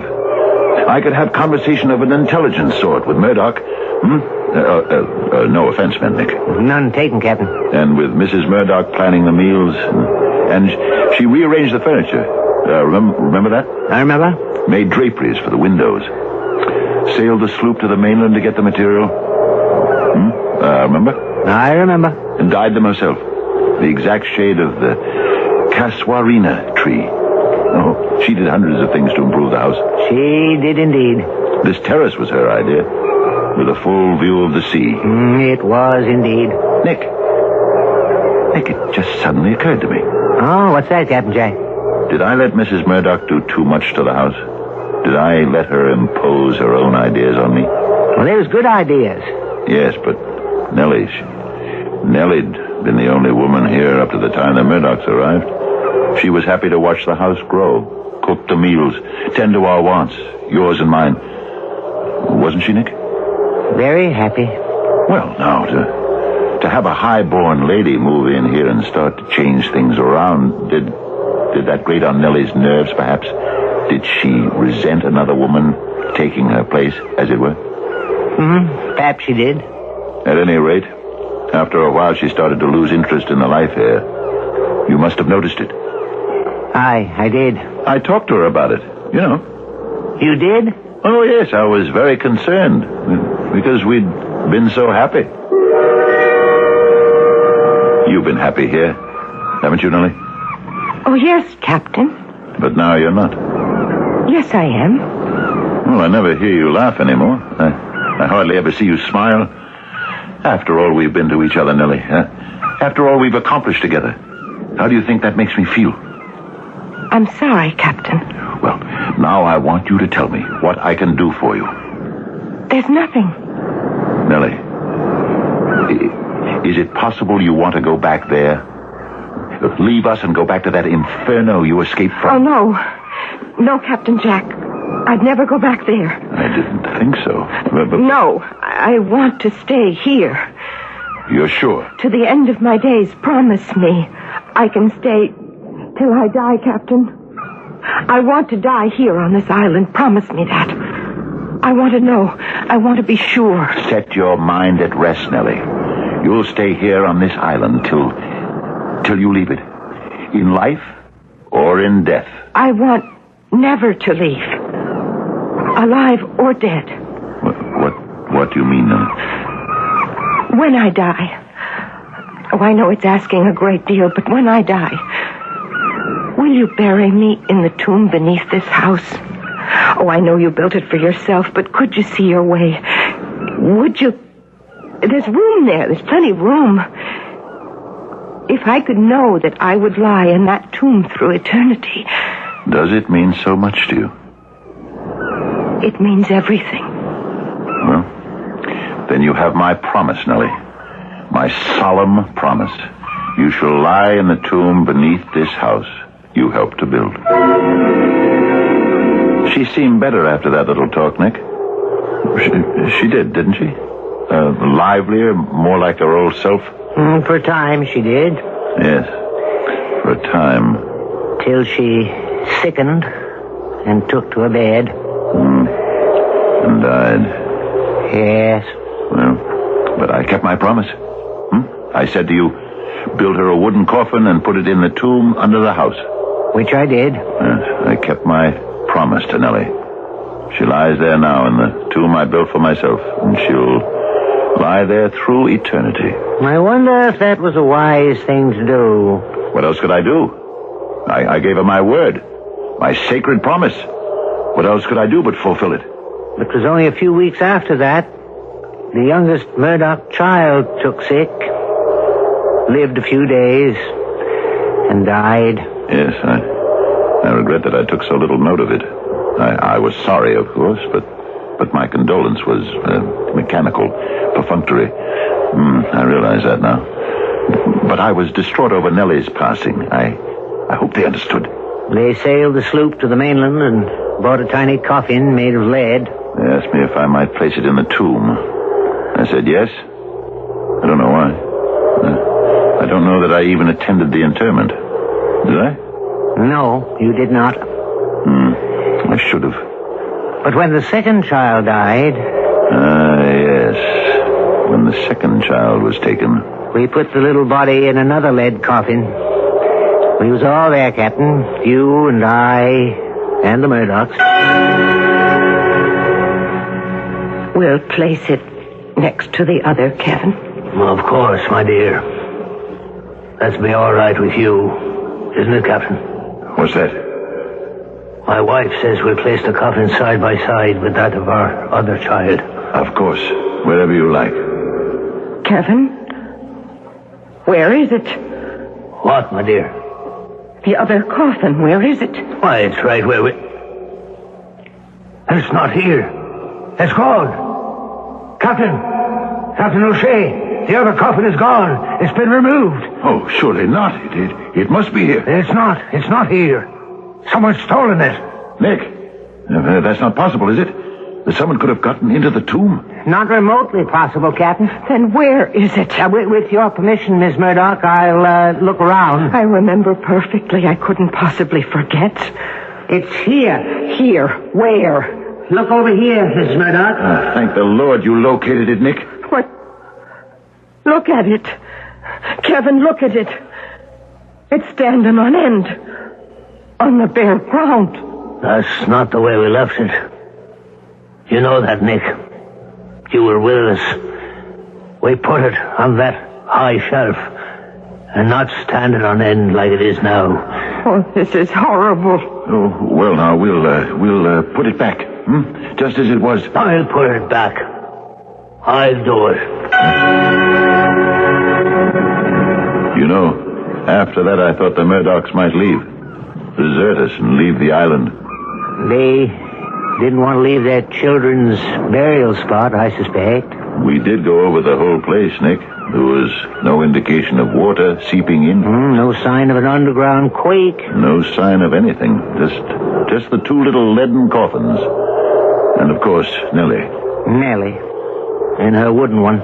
Yes. Nick, there is a boat out there. No, Captain. I can see it. I swear. I'm pouring you another brandy, Captain Jack. Or do I imagine it? Here's your brandy, Captain. Or is it the ship of death? You'll feel better with a bit more brandy in you, Captain. Perhaps. I think, Nicholas, it was the island that held the Murdochs here. You could be right. In spite of the loss, the dying. They had each other. And the island had them. Maybe that was it. They didn't have each other for long. Few months. Mrs. Murdoch went so suddenly. Got up from the dinner table, went upstairs, said she felt a mite queasy. It couldn't have been more than 10 minutes later. Yeah, she was dead. I'll never understand it, Nick. Never. Or what came after. In the tomb. O'Shea! O'Shea! It's happened again. What is it, Murdoch? What's happened? The coffins of the children. They've been moved. Impossible. I can't believe it. Look there. One on end. The other in its side. 8 feet apart. We put them side by side. You were there. You know we did. I swear to you, we went over the entire place. Take them out. Put them on the sloop. My children. My wife. I can't leave them here. Mr. Murdoch. It's not safe. Please, listen to me. I can fix everything. You said you had fixed everything. Leave the coffins of the children here, Mr. Murdoch. Leave your wife's here, too. In a few days, come back, and you'll find everything as it should be. Can I trust you? I believe you can, Mr. Murdoch. Trust him, Murdoch. Have I your permission, Captain? To do whatever I think necessary? Anything at all? Anything. Do anything at all. You never told me what you did, Nick. Well, following night, after we'd interred Mrs. Murdoch, I went back to the tomb. Yes, Nick. It was worse than before. How worse? Not only was the coffins of the children strewn about the place, but Mrs. Murdoch's was tilted to one side, leaning up against the back wall of the tomb. It was marked, scarred, and it was filthy. But what did you do, Nick? You promised Murdoch. I did as I promised. And 3 days later, when Murdoch visited the tomb, everything was in order. The little coffins side by side. Mrs. Murdoch's cleaned and set in place. But what did you do, Nick? Tell me now. The ship is coming in. I'll tell you, Captain Jack. Even if it makes you angry. Even if it makes you hate me. Even if you kill me.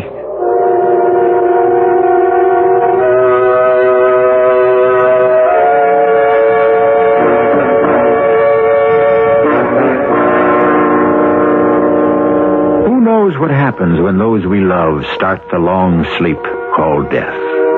I don't know. And if you are honest, you will admit that you don't know either. But again, a poet tries to add his little lines of hope. Swinburne, whom we quoted before. Who knows, but on their sleep may rise such light as never heaven let through to lighten earth from paradise. I'll be back shortly with our final act.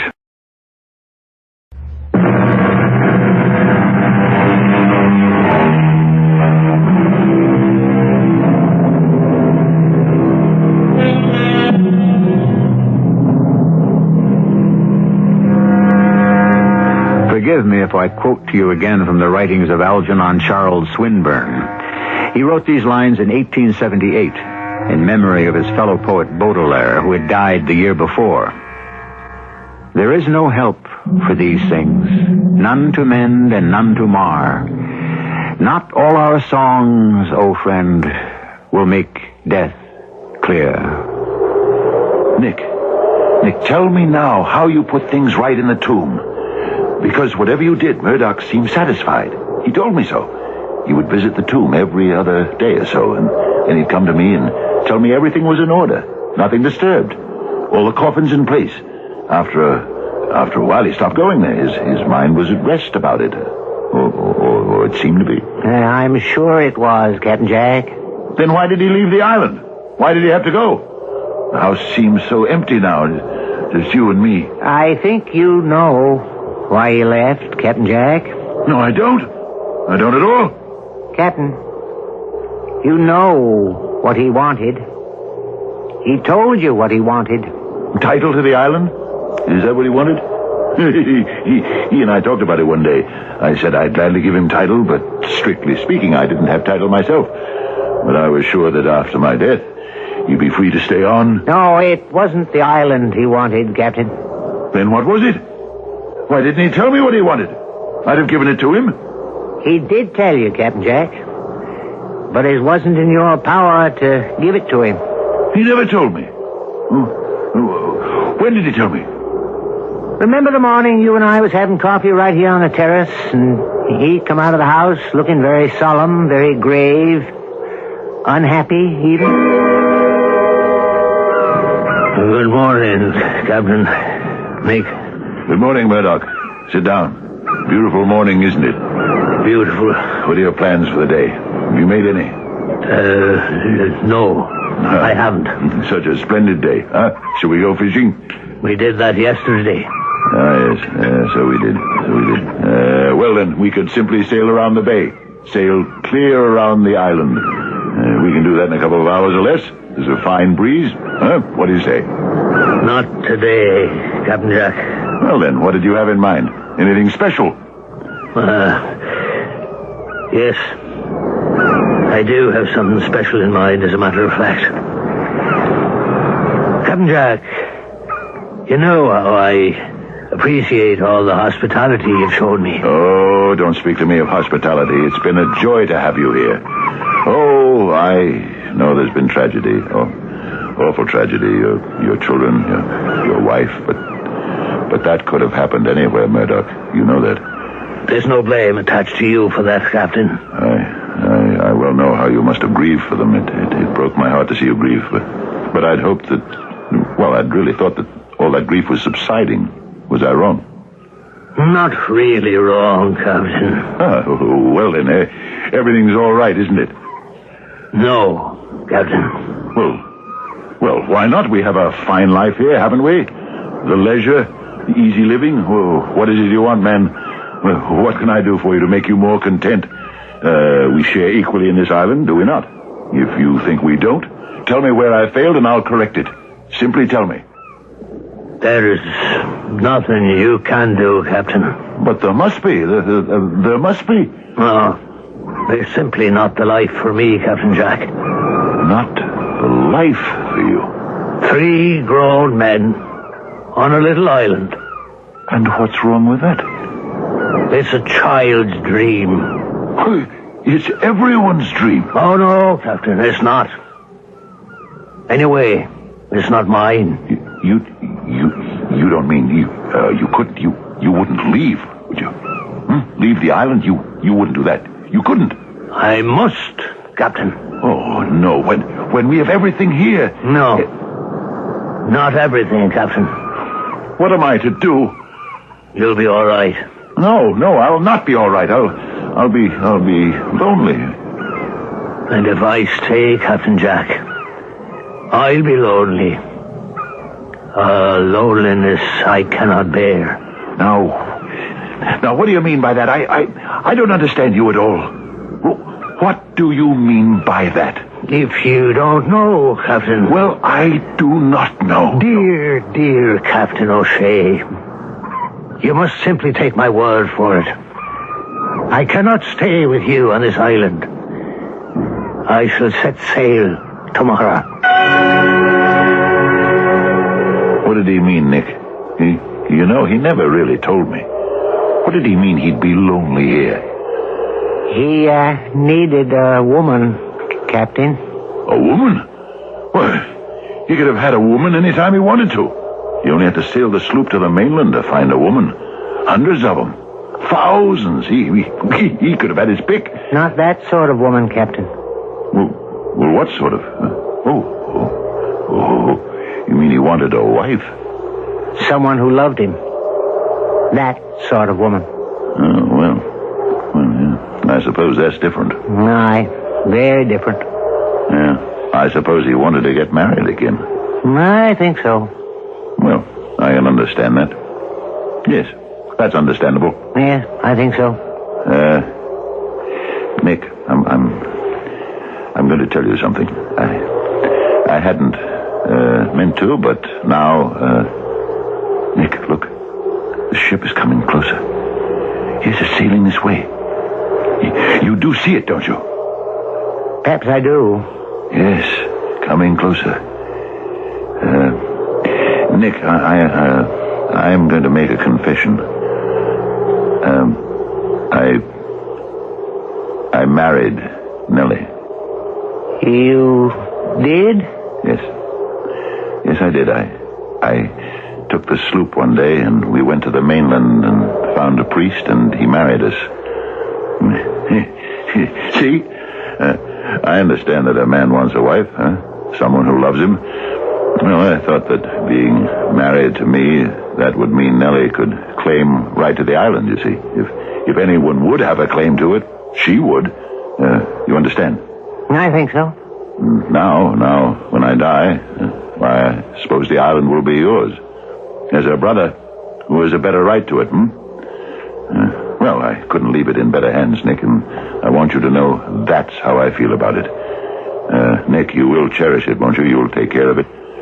You will, won't you, Nick? Won't you? Yes, Captain. But I'm wandering on again, aren't I? Nick, we started to talk about... what was it we started to talk about? It does matter, Captain. Yes, it does matter. Yes, the tomb.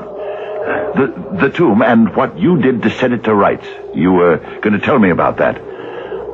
I'll confess to you. I haven't been inside the tomb since Mrs. Murdoch was laid away. Her husband visited often, but I never did. I should have, I suppose. But I wanted to remember Nellie as I'd known her in life.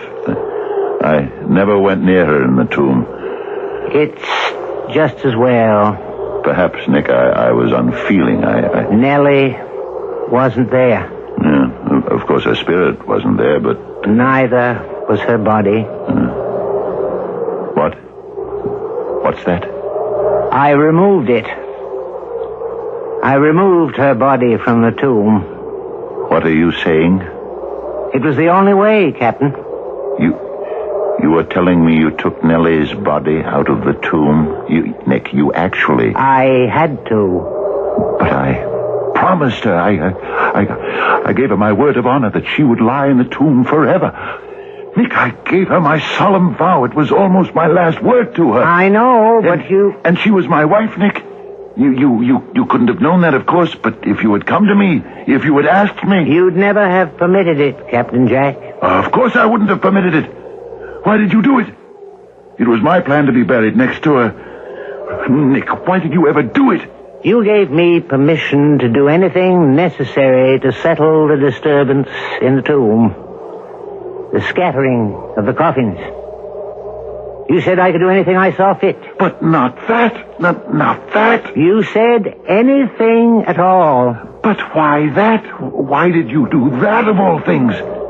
Because it was Nellie who was wreaking the havoc. From her coffin? Within the tomb? Yes. But why? Why would she do that? You sure you want me to tell you? Of course I'm sure. Tell me. She loved Kevin Murdoch, Captain. What? She loved Murdoch. She loved him for a long time. Remember I told you that I brought her here to recover from an infatuation back there? Murdoch? Yes. But he was married, had children. He broke her heart. I thought that here, with us, she might recover. And she was well on the way when he sailed here with his family and took up residence. I tried to warn you. Are you telling me he followed her here? Yes, Captain. He loved her so much. After his own way, he loved her, yes. And she? She loved him? Loved him still?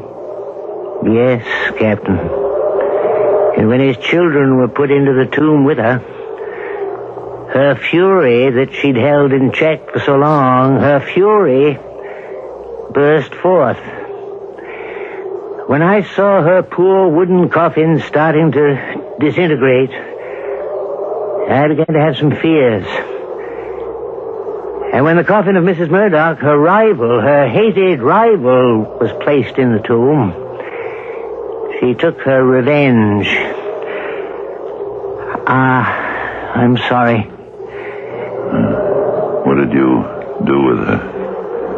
I took her out, Captain. Coffin and all. Or what remained of it. And I burned it. Then I put what remained in the dinghy. And I rowed out a good way into the sea and dropped them over. What is it, Captain? What are you doing? Wait, Captain Jack. Don't follow me, Nick. You're not going in the water, are you, Captain? Take one step towards me, Nick, and I'll shoot you down. Captain, it's getting dark. Nellie! Nellie! Captain! Don't! I'm coming, Nellie! Rest easy, Nellie! I'm coming! Don't be afraid. I'm coming to join you, Nellie! I'm coming!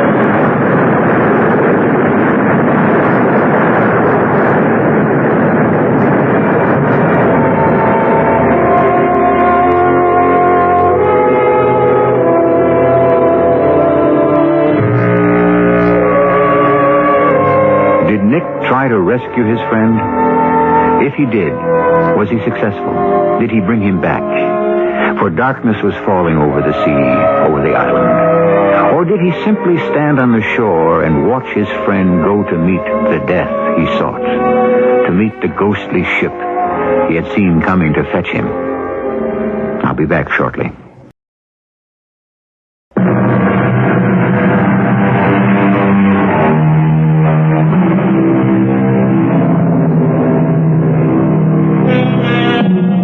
Have we depressed you with our story of death and dying? I sincerely hope not.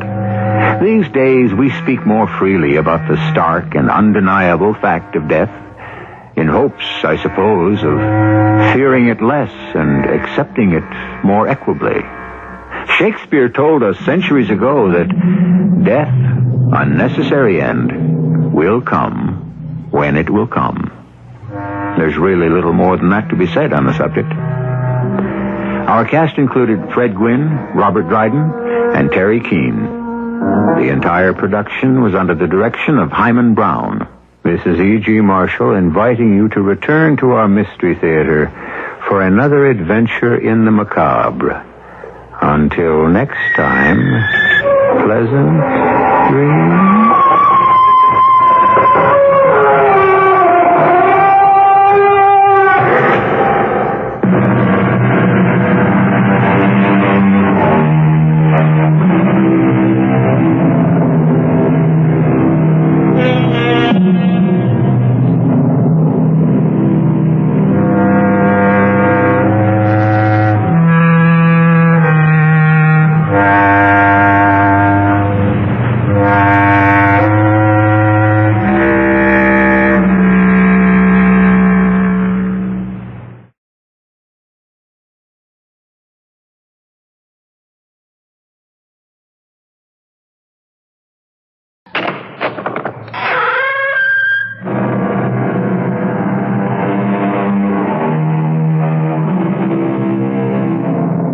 Come in.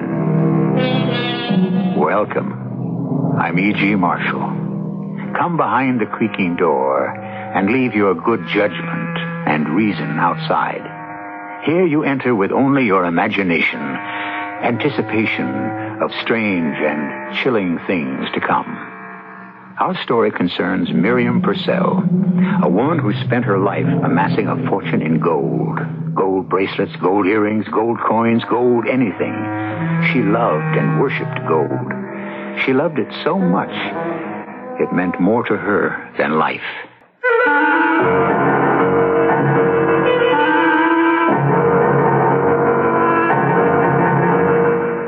Our mystery drama, A Heart of Gold, was written especially for the Mystery Theater by Bob Jurin and stars Francis Sternhagen.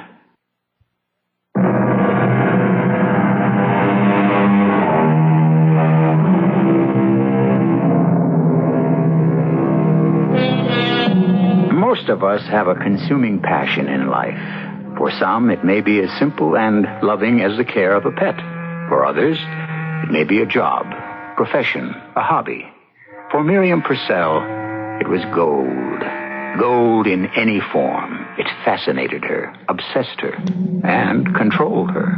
But Miriam Purcell was growing old. She knew her end was not far off, and she dreaded the fact that she would have to leave her gold behind and be forgotten with the rest. So Miriam Purcell came up with a unique idea. My portrait in gold coins, Rupert. A specially struck commemorative set of coins. Miriam, my father and I have been your attorneys, your counselors, well, and more than that, your friends for 40 years. Now, let me advise. I don't want advice. I want you to arrange it. You're telling me you want to take your gold, every ring, every bracelet, every bit of gold you own, and melt it into coin? Precisely. Commemorative coins with my portrait on them. I shall make it a bequest to the city public library. I rather think the city fathers would be happy to honor my memory in the public library. I've done plenty for this city. Your philanthropy is a legend, Miriam, but... No buts, Rupert. I'm paying you to do as I say. But your gold is worth a fortune. And I've no one to leave it to. Well, the sale would bring enough to... What sale? Well, when your estate is, disposed of. Exactly, Rupert. I don't want to be disposed of. I don't want my possessions thrown to the winds, the auction block or whatever. Oh, I don't care about the house and the furniture. But my gold, that shall never fall into greedy hands. I plan to protect it. The moment the idea struck me, I knew that it was the right thing to do. Very well, Miriam. You can handle it, Rupert. Find a place that does this sort of thing.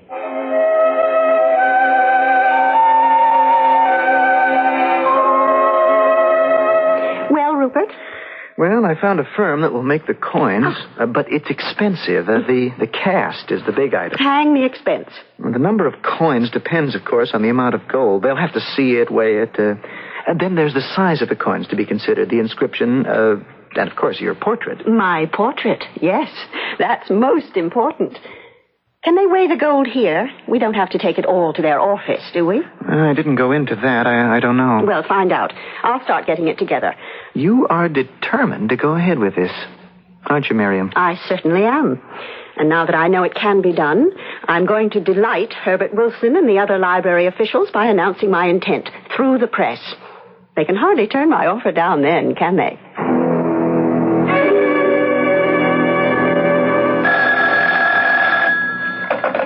Hello? Oh, hello, Mr. Wilson. Yeah, well, I was going to discuss it with you first, but this seems so much more dramatic. You are pleased, aren't you? Yeah, I thought you would be. I do want to come down and discuss the location for the display. I don't know yet just how the coins will be mounted or how many there will be. Oh, there are a dozen details to work out. Suppose I call you as soon as my attorney works out the final preparations. Splendid, Mr. Wilson. Thank you so much for calling. There's somebody at the door. Yes, goodbye now. I'll be right there. Yes? Mrs. Purcell, how do you do? A pleasure to meet you at last. At last? My name is Elliot Roscoe. I've heard about your fine works, the Children's Theater Project, the Settlement House work. Well, thank you. But what is it that you want? My visit concerns your offer to the public library. I'm an artist, Mrs. Purcell. I am an artist, and I am here to offer to do your portrait. The one which will appear on the commemorative coins. And I'm prepared to do it for nothing. No payment at all. Well, come in, Mr. Roscoe, please. Come in and sit down. Perhaps we do have something to discuss. I read of your offer in the newspaper. It intrigued me. I believe my attorney was engaging an artist. He's handling all the details, but your offer does appeal to me. I'm willing to do the portrait for nothing. A gesture of thanks on behalf of the public who've benefited from your philanthropy. You do have a way with words, don't you, Mr. Roscoe? Words, and with a paintbrush. I've brought some samples of my work. I thought it only fair to show you my work before you've committed yourself to have the portrait done by me. Well, I'm delighted to see them, but I'm sure that we'll... It's just me, Miriam. Come in. Come in, Rupert. I have a surprise for you. Indeed. Well, that's certainly nothing new. Rupert, this is Mr. Roscoe, Elliot Roscoe. He's a painter. My attorney, Mr. Hyatt. How do you do? My pleasure, Mr. Hyatt. He was just showing me samples of his work. Oh? Come look at them, too, Rupert. He's offered to paint my portrait for the coins, free of charge. For nothing? Well, that is a surprise. As I said to Mrs. Purcell, a gesture of thanks for her kind works in the city. These are spectacular, Elliot. May I call you Elliot? I'm honored. Oh, look at this landscape, Rupert. Damn good stuff. Oh, an excellent still life. I'm surprised your name doesn't register. I'm no stranger to art. Well, I'm better known on the continent, actually, but in a small way. I'm trying to get established here. I admitted to Mrs. Purcell the opportunity to do her portrait for the coins will be of great help to my career. That is, if I'm the chosen artist. Well, as far as I'm concerned, you're chosen. What do you think, Rupert? Well, I was planning to get Henry Fowle. Let me talk to him first. There are certain specifications the coin company demands, and Fowle's familiar with them. I'm sure Elliot can handle that. What did you have in mind for the portrait, Mrs. Purcell? Profile, full face, torso? I haven't really thought about it. Oh, but I do want to be wearing some of my gold jewelry. We'll discuss it at the first sitting. Then I'm to assume you want me? Call us next week, and we'll discuss it further, Mr. Roscoe. Very well. I'm glad you liked my sketches. I'll see you out. I promise you'll be satisfied, Mrs. Purcell. Your portrait will be an exact likeness, I can assure you. Good day, sir. Are you out of your mind, Miriam? Allowing a perfect stranger to bulldoze you like that? What do you mean, Rupert? He's no painter. He's a con artist. Why are you fighting me every step? You're paying me to look after your interests, and in this case, I am. He's simply after your gold. He never painted those pictures he showed you. Well, why should you doubt him? How can you believe him? A stranger walks in, tells you he wants to paint your portrait for nothing. Come on, you're shrewder than that, Miriam. I'll prove it to you. I'll get in touch with Henry Fowle and prove there's no such artist as Elliot Roscoe.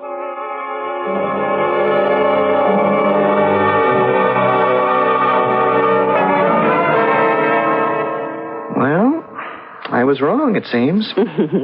Fowle says Roscoe's one of a promising new group of modernists. And Fowle's too busy to take the job anyway. So I wasn't born yesterday. No, there was something about Elliot Roscoe that made me trust him immediately.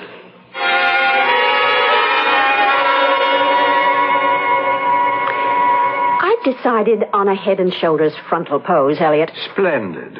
And I want just the trace of a smile. Oh, indeed. I intend to capture the real you, Mrs. Purcell. Now, look left, please. Good. Now, right. Raise your head slightly. Yes, splendid. How long do you think it's going to take? No more than a week. Now, straight at me. Fine. Oh, all right, sit. Just like that. Fine. When did you acquire your fancy for gold, Mrs. Purcell? Ever since I was a child, I think. When an aunt gave me a $5 gold piece. Oh, I still remember it. I still have it, in fact.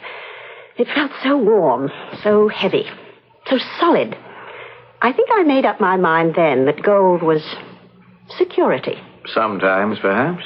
Head up a little. Oh, that's better. Of course, I couldn't afford much until I married Mr. Purcell. That changed everything. Yes, he was obviously well off. Arthur was a millionaire 10 times over. Turn left, please. Good. Those are stunning earrings. Oh, they're my favorite of all my jewelry. These are not going into the melting pot. I want these to go with me to my grave. They must mean a lot to you. The first time I saw them, I knew I had to have them. And then they were given to me by a dear friend. Of course, the sentimental value exceeds the monetary worth. Yes, I suppose it does. I remember how thrilled I was when this dear friend offered them to me. Oh, how I remember. And I remember what I went through to get them. Arthur never knew, thank God. No one suspected, least of all Helene.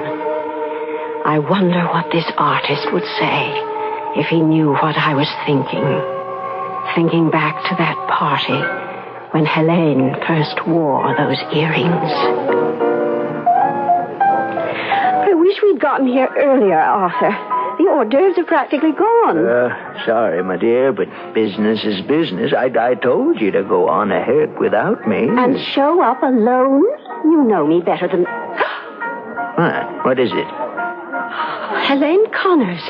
Over there talking to Max Longstreet. Well, she's our hostess. What's so unusual those about earrings? I've got to know where she found them. Well, she spotted us. She's heading this way. All you have to do is ask. I may have to do more than that. Miriam, Arthur, I'm so delighted you could make it. Business as usual. Sorry we're late. Oh, no matter. Come on and enjoy yourself. Helene? Yes? Where did you ever find those earrings? Aren't they spectacular? Oh. Ed had them made especially for our anniversary. Solid gold. Solid. I'm liable to have earlobes down to here from wearing them, but I don't care. I'm envious. I wish they were mine. Well, perhaps we can have a pair made for you. I'll find out where Ed... Oh, Arthur, I'm afraid not. Ed made sure that these could never be duplicated. Too bad. For Miriam, that is. Yes, too bad. Oh, there are the ledgers. I've got to greet them. Get some champagne. You've got to drink to our 25th anniversary. Well, I'll drink to that. I'll get some for us, Miriam. You circulate. I don't remember who was there that night, what we ate or drank, or when we got home. All I could think of were those fantastic earrings of Helene's. I simply had to have them. It wasn't just a case of admiration. It was physical. I had to have those earrings the way a starving man has to have food. I knew Helene wouldn't dream of giving them to me, or even selling them to me. I had to think of a way of getting them, because those earrings had to be mine. Those who fail to abide by the 10th commandment, thou shalt not covet, often make themselves miserable, wishing for something they can't have. And if they take steps to get what they want, they often have to resort to evil deeds. Miriam Purcell did just that, as we'll see when I return shortly with Act 2.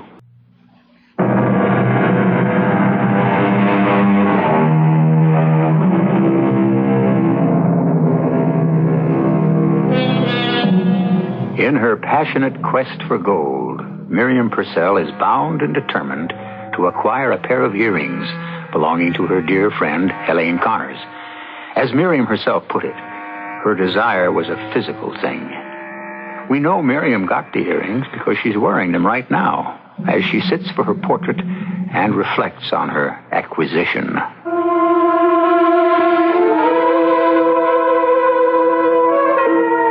Much as I hated to do it, I decided first to lay my heart at Helene's feet.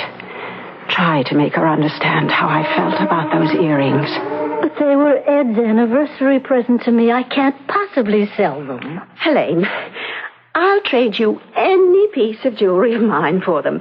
Take anything. Something worth twice what the earrings cost. You can't understand. It isn't a matter of money. It's sentiment. Ed wants to see me wear them. And I want to wear them. But you don't understand how much I want them. Miriam, I'll never understand. Please, we're such close friends. Don't spoil it by bringing this between us. All right, Helene.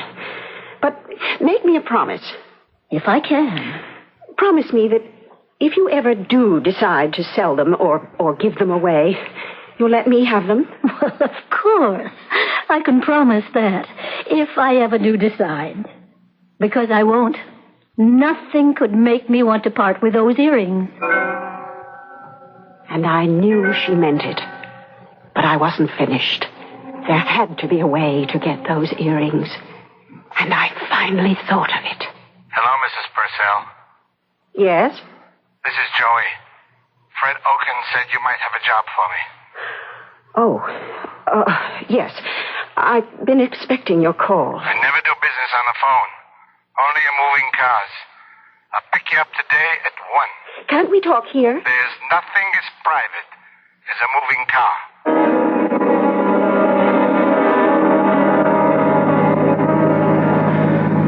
This is weird. I don't know if I can handle it.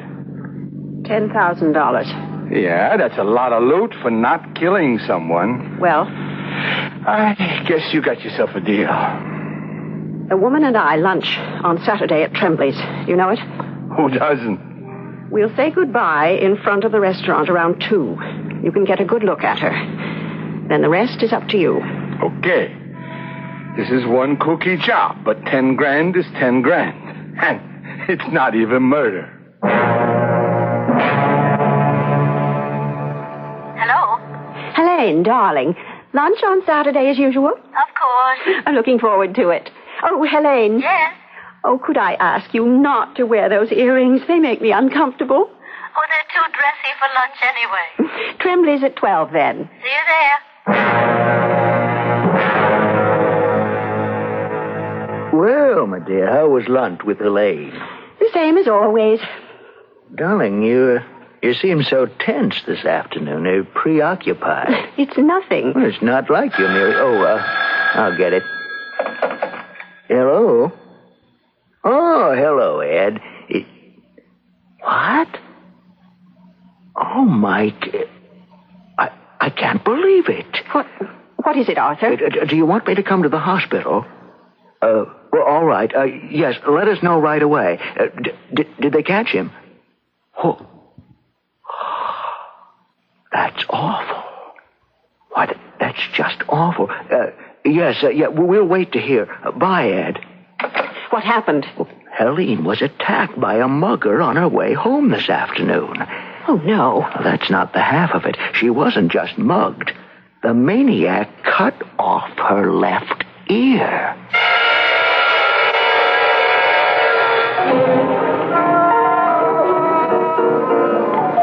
I'm so glad you're getting out and around again, Helene. I'm adjusting. Oh, if it had been me, I don't think I'd ever have gotten over it. Oh, I'm not over it. Not even after these ghastly 3 months. I'm wearing my hair longer these days, as you can see. But the emotional scars take a lot more time to heal. Oh, yes, I imagine. I asked you to lunch today, Miriam, for a reason. I have a surprise for you. A surprise? These are for you. Oh, Helene, the earrings. I've no use for earrings anymore. I remember saying nothing would ever make me want to part with them. But this has. I can't wear them, and sitting in the jewel box, they just remind me of happier days. Oh, Helene, I can't. Not after this. I promised you that if I ever got rid of them, you'd be the one to have them. I'm keeping that promise now. I want you to have them.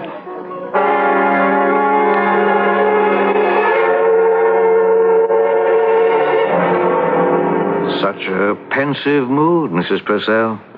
Oh, I was just thinking. A penny for your thoughts? Not for sale. I think that'll be all for today. I've got a good start. May I see it? Certainly. It's just the rough right now. Oh, but that's remarkable, Elliot. Well, that really is me. That's what we're aiming for. Same time tomorrow? Same time tomorrow. How's the portrait going, Miriam? Take a look for yourself. Remarkable likeness. Roscoe's good. Spectacular. One more sitting will finish it. Good. Now, the coin company says they can make 15 matched coins with the amount of gold you have. They returned this vase. It's not pure gold. It's not? I should think you, of all people, would have known. No, I thought it was. Well, no matter. There's still plenty without it. Yes. Oh, 15 coins. Yes, that's marvelous. Now, they want to discuss the mounting. They suggested a velvet background set in a rosewood frame. Oh, that sounds beautiful. Yeah, they'll send some samples. You can decide then. I think I'll arrange a dedication ceremony with Henry Wilson. I mean, my presentation should be something special. The mayor, the press, champagne, don't you think? Well, of course, you can't very well send it over by parcel post. Oh, that's Elliot for today's sitting. Come on in, Elliot. Do you want to stay and watch? Well, thanks, but I have some errands to run. Hello, Mr. Hyatt. Mr. Roscoe. Miriam tells me 2 more sessions will finish it. That's about it. I'm pleasantly surprised at the result. The portrait's exceptionally good. My humble thanks. I'll be in tomorrow with the mounting samples. Good. Keep up the good work, Mr. Roscoe. You can depend on it. Good day. Well, Mrs. Purcell, to work, eh? Ready when you are, Elliot. Oh, let me get rid of this vase first. Oh, it's a handsome piece of work. Isn't it? I was surprised to find it's not pure gold. I thought it was. The design is entirely unique. It's almost a masterpiece. In a way, I'm glad it's not going to be melted with the rest. Perhaps I'll save it for my ashes after I'm gone. Oh, well, let's think of brighter things. I'm very fond of that vase. It, too, was given to me by a very dear friend. I've no doubt you've had many dear friends, Mrs. Purcell. Someone as good-hearted and generous as you.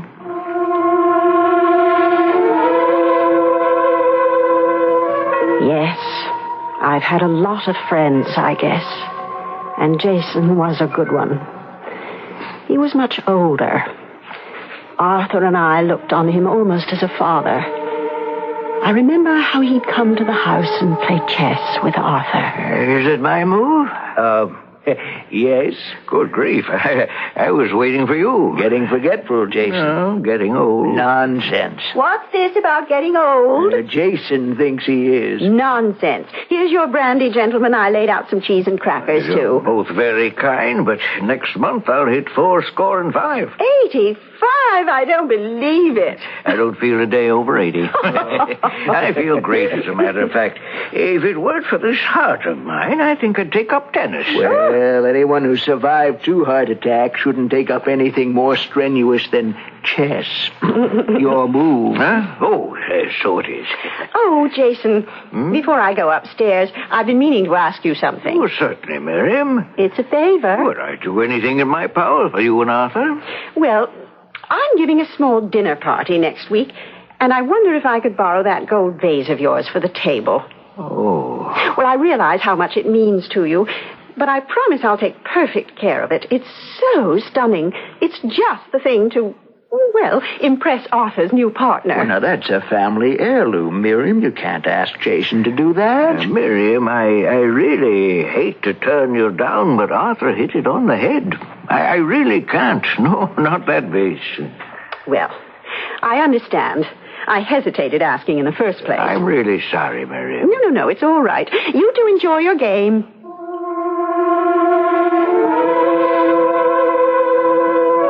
I knew what his answer would be, but I thought I might persuade him. I wanted that vase, and I knew now I'd have to wear him down. Who is it?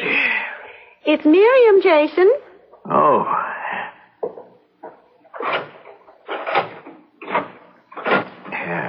Double lock. Can't be too careful. Come in, Miriam, dear. Thank you. This is an unexpected pleasure.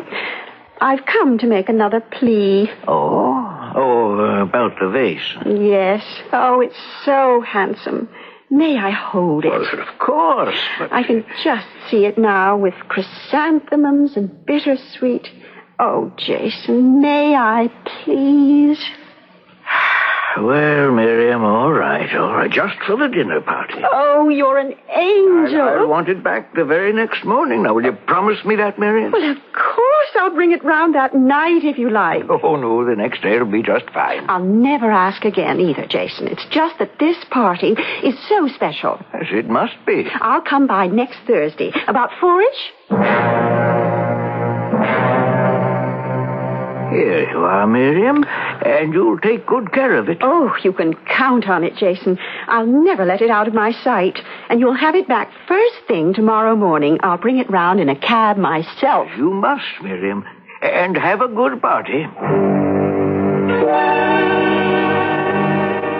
It's a perfect evening, Miriam. You outdid yourself. Thank you, my dear Arthur. Chrysanthemums and bittersweet. It's beautiful. Even without Jason's vase you wanted so much. Oh, yes. Well, it wouldn't have worked anyway. His vase was really too small for the arrangement.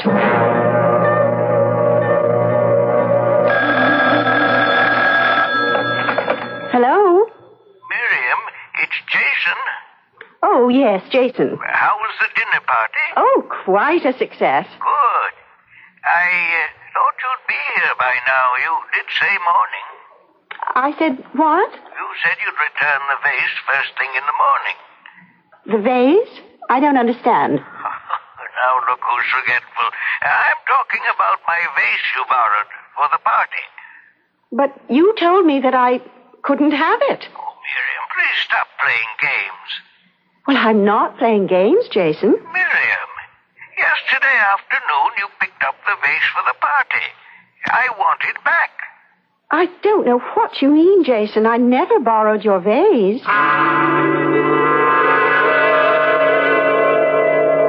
Everyone's raving about the party, Miriam. You certainly made an impression. Arthur, I think Jason's getting more forgetful than usual. What do you mean? Well, he called me today and claimed that he lent me that vase for the party, and now he wants it back. What? You heard him tell me last week that I couldn't have it. In fact, you agreed because it's a family heirloom. Well, that's right. Now, why would he say he lent it to you? I can't imagine. But if he does press the issue, what are we going to do? Miriam got the vase she wanted, and she's put herself in something of a spot. I don't think Miriam considered all the aspects before she really tried to steal Jason's vase. And that's what she did. Oh, Jason gave it to her, that's true, but he did so in good faith. And we've seen that Miriam betrayed that faith. Jason isn't going to take this lying down, as we'll see when I return shortly with Act 3.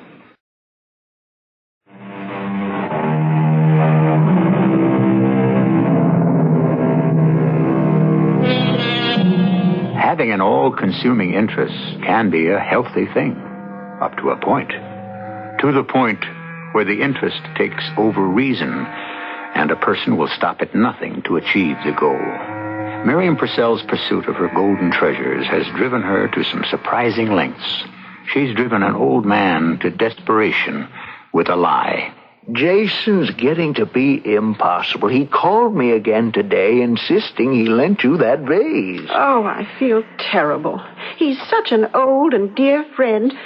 What can we do? We can't have him hounding us like this. Miriam, you are telling the truth. You didn't borrow that vase. But, Arthur, how could you possibly think that... I know, but I can't see why Jason would make up such a story. Well, do you think I would? Do you think I'd pretend I didn't borrow it? What reason would I have? Well, we've got a problem on our hands. Maybe Rupert can talk to him. Oh, I hate to get our lawyer into this. It can't be that serious. Well, it might get to be if Jason's lawyer gets into it. Jason, I've come to try to reason with you. Reason with me? You wish. Oh, Jason, how can you say that? How can I say that? Because that's what you are. Old friends, indeed. You stole my vase. If your father were alive, he'd believe me. I thought Arthur would. Jason, you're upsetting yourself. Upset? You don't know how upset I am, how much more I'm going to be. I'm not letting this go, Miriam. I know you have that vase, and I'm going to get it back if I have to take you to court. If I have to get a search warrant for your house, I'll go there myself and... Jason, it won't do you any good. I don't have the vase. You never lent it to me. I did, and you... Miriam. What's the matter, Jason? I can't get my breath. Do you want me to pat you on the back? My heart. Get my doctor. The number's on the front of the phone. You can't miss it. Don't you think you're making too much of these spells? Please, Miriam. Please call the doctor.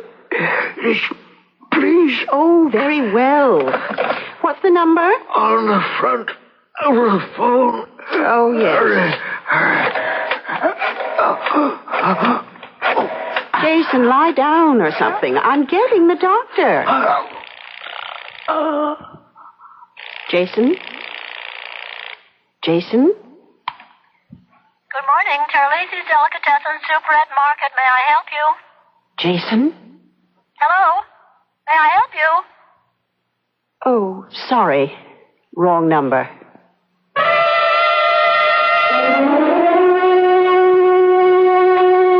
I'm home, Miriam. Oh, you're early. Yeah, had a pretty good day. Finished up early. And a banner day it was. Not one phone call from Jason. Oh. Maybe he's cooling off about the whole thing. Oh, maybe. Yeah. What'd you do today, my pet? I stayed home all day. I did some sewing and finished that book by Colette. No library meeting? No Friends of the Philharmonic? No, I didn't go out. Well, I'll fix us a cocktail. Oh, get that, will you, my dear? Oh, all right. I'll get it. Hello? Yes, this is Mrs. Purcell. Yes, of course. He's an old friend. Why? Oh, no. Oh, no. Oh, what is it, Miriam? Jason's dead.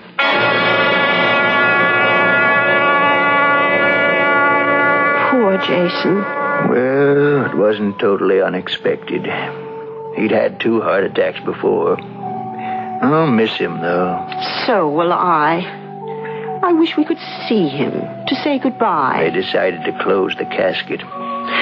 Rupert told me his face was a mask of pain when they found him. Oh, how awful. Yeah. He had a long and happy life, though. I hope I live to be 85. Now, chin up a little. Getting tired? No, not really. I'm almost finished. We won't need a session tomorrow. I can finish the last details at my studio. How long before the coins are ready? 4 to 6 weeks. Well, that does it for today. So we're finished. Oh, it's a perfect portrait, Elliot. I knew it would be. Thank you. There are a few details to add, as I said, but I'll take care of them later. Well, which one do you want, Miriam? Oh, it's so hard to decide. I think the blue velvet. Yes, blue sets off the gold best. And the rosewood frame, of course. That's perfect.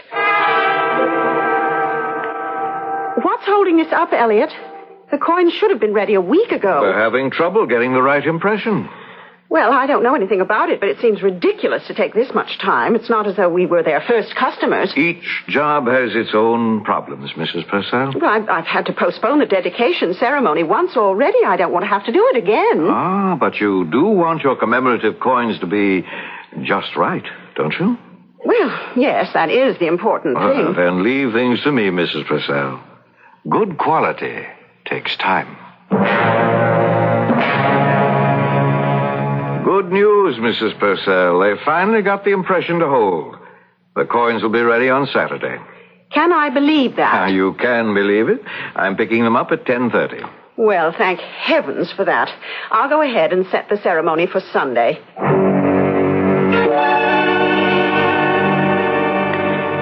Well, it's almost noon. Where is Elliot?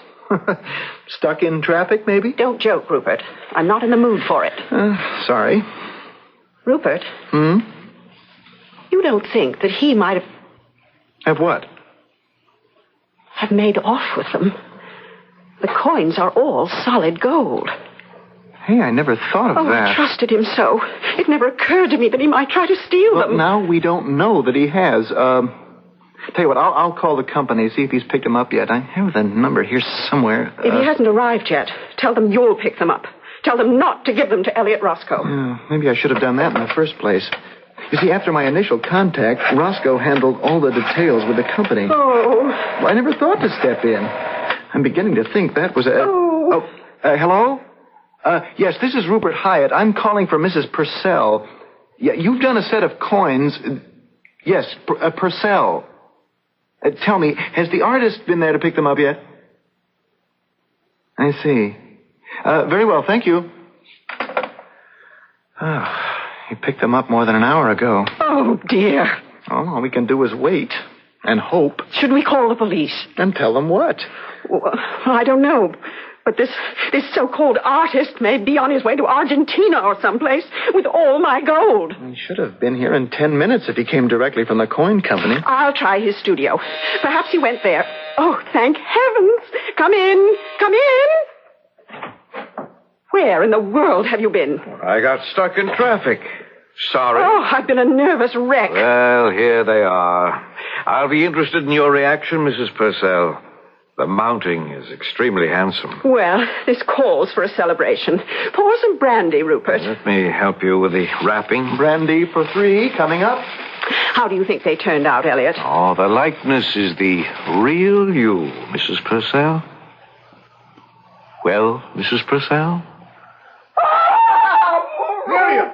Miriam, what's the matter? No, it can't be. It can't be. Miriam, Oh, God, no. Miriam! My God, you threw the whole thing through the window. What in heaven's name is it, Roscoe? How could they know? How could they know? Roscoe, call an ambulance. She's collapsed. I don't think that would help. Miriam, damn it, man, will you call that ambulance and get some brandy over here quick? Yes, brandy. I think you'll need it. Miriam, will you hurry with that brandy? Miriam.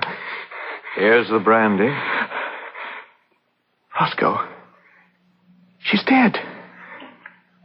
Miriam's dead.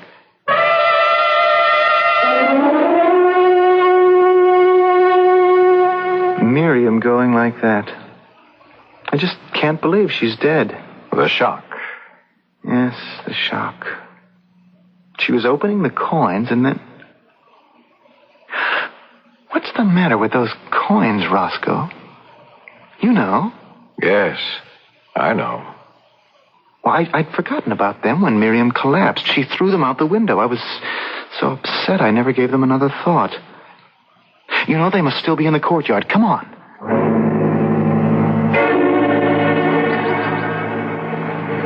There they are. The plastic's cracked, too, but the coins seem to be all there. And what the devil could be the matter with them? Take a look. What is this? That's not Miriam's face. That's not the face you painted. Quite so. It isn't the portrait I painted. Well, are they somebody else's coins? I don't understand. No. This is Mrs. Purcell's order. Her gold, her coins. But she understood. I don't know what you mean at all.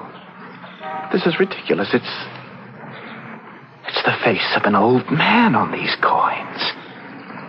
A face twisted in pain. Yes. A face of someone dying, perhaps? This is ghastly. I refuse to accept. And do you notice something else? What? Look closely at each of the coins. Well, they're all alike. The same twisted face of an old man. Yes, but look again. The left ear is missing. No, Miriam. That's not the portrait I painted. It's the one you painted yourself. With your greed, your selfishness, your cruelty. Oh, the canvas was beautiful. The one you saw with the lovely face, the gentle smile, the beautiful earrings. But when the coins were struck, Miriam, your precious gold took over to capture the real you. After all, you'd already sacrificed your soul for your gold many times over. So, dear Miriam, rest content. The coins are indeed a remarkable likeness, and your memory will not be forgotten with the rest. You created it with your heart of gold.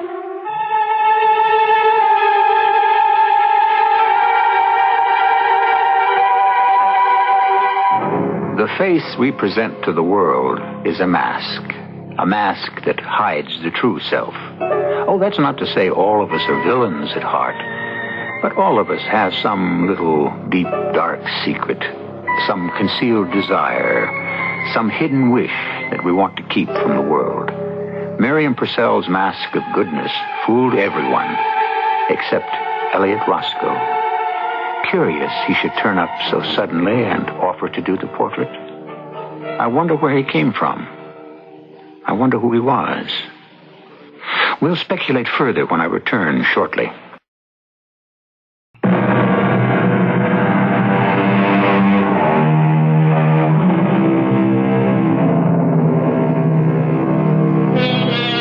I guess we all know by now that the personage who called himself Elliot Roscoe was no ordinary painter, if indeed he was a painter at all.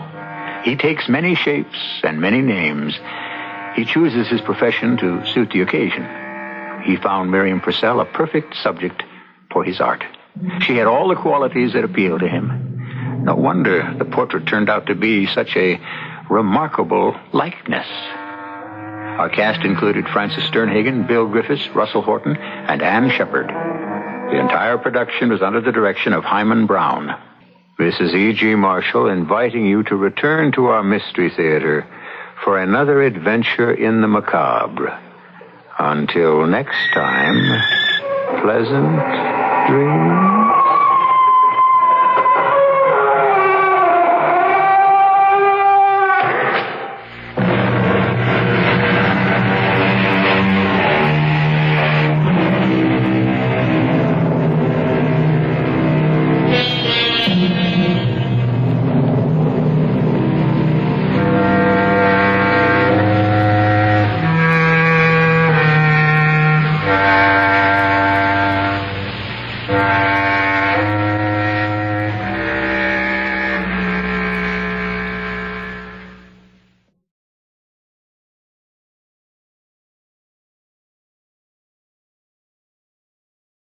And now, Mystery Theater.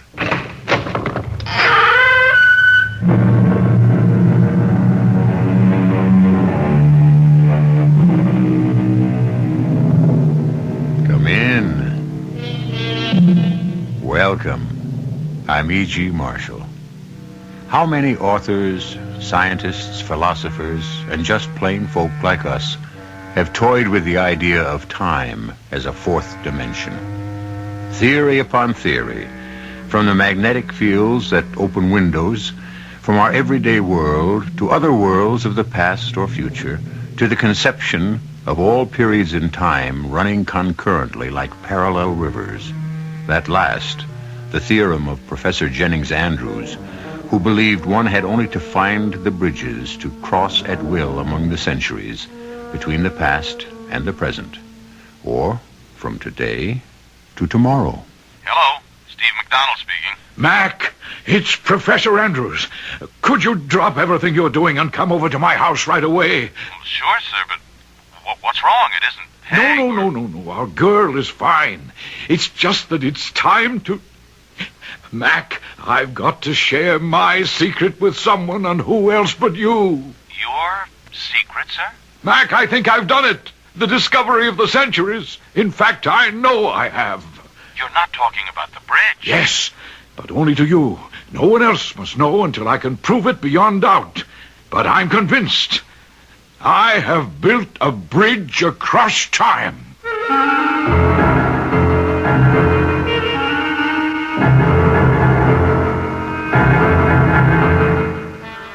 Our mystery drama, Assassination in Time, was written especially for the Mystery Theater by Ian Martin and stars William Redfield and Jennifer Harmon.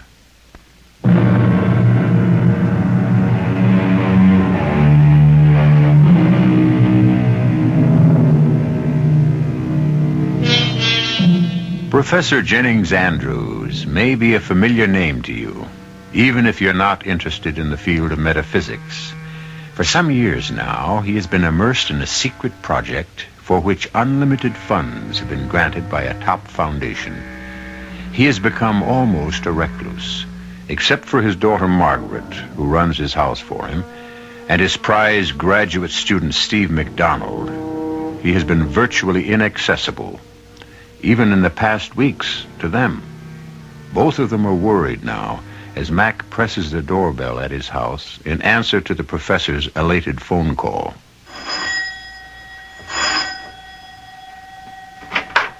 Mac! Peg, darling, how are you, sweetie? Worried to death, if you want to know. Ever since you phoned me about Dad's phone call. Well, where is he? In his lab. Come on in. Into the living room for a minute. Well, honey, any other time, but my master's voice has Before called. you see Dad, I must talk to you, Mac. I'm worried. But, Peg, I won't keep you a moment. He doesn't know you're here yet. Well, he must have heard the doorbell. Back there in the lab? Not a chance. He's so tied up in what he's doing, I have to hammer on the door just to get him to come out and eat his meals. What is he working on? Sit down for a moment, Mac. And hold me. Oh, I don't generally have to be asked. Hey, your hands are like ice. You got the shakes. I have this churning gut feeling. Maybe he's going around the bend. What, the professor? Oh, come on, forget it. No, Mac. You've been away for a few months. You don't know what's been going on. Okay. Just clue me in. I don't know how to. Maybe I don't know what it is he's after, except in a general way. All right, so maybe the best thing to do is let me see him as fast as I can and find out. I know. Except, darling, the two of you are such dedicated nuts in this area. I'm scared when you get together, you both might flip out. Oh, what area? His old obsession. I don't know any of the scientific terms. Time travel, fourth, fifth, Lord knows how many dimensions. Science fiction dreams. Whatever he's got between his teeth, he's not letting go of this one. And I don't like to see what it's doing to him. All right. Now, look, let me go talk to Pops and find out just what the devil it is he's messing around with. Make me one promise. Don't get involved with any of his experiments without checking me out first. Oh, Peg. Promise me that. I promise. Okay. It's just an anchor.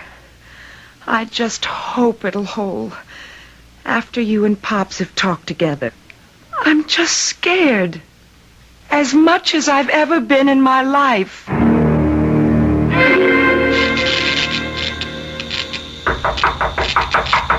Professor! Hey, Pop! Hey, Professor! Oh, I'm sorry, Mac. I didn't hear you. I was monitoring by ear as well as eye. Well, Yeah. Come in. All right. I'm trying to get him stabilized, you see. I don't know where he is. He? Who's he? Marco Polo. What? Who? Marco Polo. Well, the humanoid or robot or whatever you want to call him stretched out on the astronaut's couch inside that isolation room there. I called him Marco Polo because he... Yes, but of course you can't see him now. Well, of course I can't, Professor. There's nothing there. Although... Of course there's nothing there. I have him back in time now. But you can see the shape of his body where the restraining straps were pulled tight to hold him fast. Well, now, wait. I can see they're sort of shaped as though they were bound around something, but there's nothing inside. I mean, look, what's the trick? What holds them up like that? Some kind of magnet? Mac, that whole booth there inside is a magnetic field. There's a lead mesh buried in the glass so fine, so highly concentrated, that no radio or electromagnetic waves can escape. And you mean that's what holds those belts and those contours? No. That's Marco Polo's body. You mean he's invisible? Well, something like that. You can't see him, but in one sense he is there. But in another, there we are. He's arrived. Now, to activate him. Wait a minute. Arrived? Where? That's the only thing I haven't quite solved yet, because his functions are limited, you see. From what he's been able to bring back, I can only make educated guesses. My best estimate would be this time somewhere in the Middle Ages. But North America, I hope, on the East Coast, if possible. He might be able to bring back some trace of Indian habitation. No, wait a minute. Wait. Are you trying to tell me that mass of knobs and buttons and switches that you're operating are controlling some sort of robot that you've sent time traveling? Well, of course I am. But, Professor, that's crazy. Why? That's cartoon science fiction. Oh, Mac, you're the last person I'd expect to find with a closed mind. Son, I tell you, I've scored a major breakthrough so incredible that it's going to rock the scientific world. Hey, Pops, now take it easy. Remember your blood pressure. Yeah, now you sound like Margaret. She's been hovering over me these days like a mother hen. She feels that you're just about to... Hey, what? Wait a minute. Oh, what's that? That's Marco Polo. He must be in trouble. It's a built-in alarm mechanism. Cut off that knife switch on the red panel. Roger. All right, I got it. Okay. Now keep your eyes on that isolation booth. Watch the launching table with the straps that interested you so. Now you're going to find out what holds them in that shape.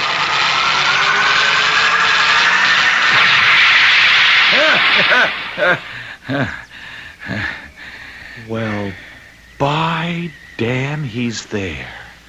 Just as you said he'd be. Yep. It's a good thing he's only a humanoid, or all I'd have brought home through time would have been a dead man. You see what's sticking out of his chest? Yes, an arrow. Yeah. Well, I'm getting better. I may have missed by a century or two, but at least I got the place pretty near right. Dad? Mac, are you all right? It's fine, honey. There's nothing to worry about. No problems, honey. I don't want her in here yet. Yeah, but Pop, she's already... Dad, open this door and let me in. But I can't, honey. Now be reasonable. I'm in the midst of an experiment. Look, she's got to find out sometime. I don't want her to know until I've talked this through with you. But after this... You mean our friend with the arrow in him? Yeah. What I had in mind is too risky. Look, Professor, give me a moment with Peg to cool her down, and I'll be right back to talk it out.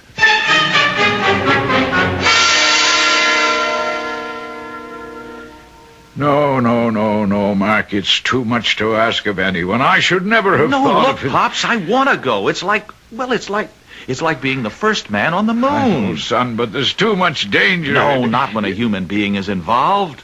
Poor old Marco there has only a built-in reactor to danger after it happens to him. A human could anticipate it and could, just get out of it in time. If you'll excuse the pun. I don't know, Mark. I'd go myself, but to orient you to the panels and all the controls and just how to balance and counterweigh them, well, that would take months. No, the right one to go is me. There's only one hitch that I can see. Oh, I'm way ahead of you. Whoever you are, wherever you are, you're going to have to actually replace someone who has already existed in history. Yes. And that may control just where you end up. But remember, if it puts you in any danger, or it's too difficult to maintain the deception, just activate the danger signal and I'll have you right out of it. If I am myself, now maybe I'll really be that other person, and all my today identity will be wiped out. Then what happens to whoever it is, or was, they might turn up here in the present. Ah, yes, but you see, that was the purpose of the straps. But nobody ever did when you sent old Marco Polo on his travels. Because he wasn't a living creature, just a machine. Oh. Still, might interfere with your return. It is a large hitch, you're right. And I have no right to ask you to take the risk. You don't have to ask me, Pops. I'm ready and straining at the bit. The hitch is your daughter and my girl, Peg. I don't know how I'm going to talk her into letting me try it.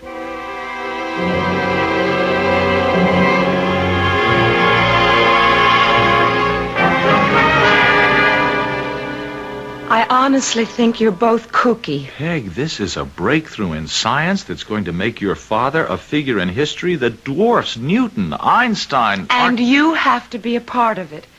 If I opposed you on this, if I stopped you, you'd never forgive me. Oh, now, no, don't put it that way, hon. I'm putting it the way it is. Our whole future depends on you taking a trip into the past from which you may never return. Oh, there's practically no chance of that. No, Mac, no hedging. Just like it is. Okay, you can have your trip, but on one condition. What? That I go with you.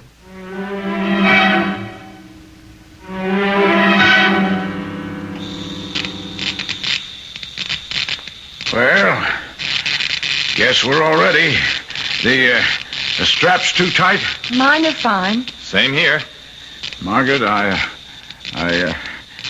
all right, dear? I have butterflies, and no, I'm not all right. I took one peek in the mirror, and I look like Grandma Moses. Between this Mother Hubbard and my hair pulled back in a bun. Well, we can't look too modern. I mean, look at me with the tousled hair and the half-baked beard and the blue jeans. Well, I'm aiming for somewhere as soon after the American Revolution as possible. Why pick that period? Well, because it's easier, I think, honey. You could be farmers. Your accents are East Coast and not regional. There should be no language barrier. And you know enough American history to help blend in. And besides, it's our bicentennial year. What a way to celebrate and kick off a new miracle in science, huh? You have the gold nuggets. It's the best I could do for money. We're fine, Pops. What are we waiting for? Well, I don't know. Maybe I shouldn't risk you two kids. Look, Dad, that's all buttoned up now.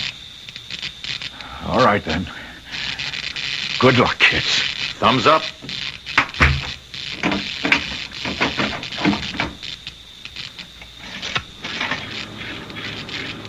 All right. I'm at the board now. I'm about to activate the field inside your room. Check me if there's any discomfort. Roger, Pops. You all okay? No reaction here. Everything normal. How is it now? Fine, Dad, fine. For Pete's sake, let's get this show on the road. All right, here goes. And God help me to be in the right and to bring them to no harm.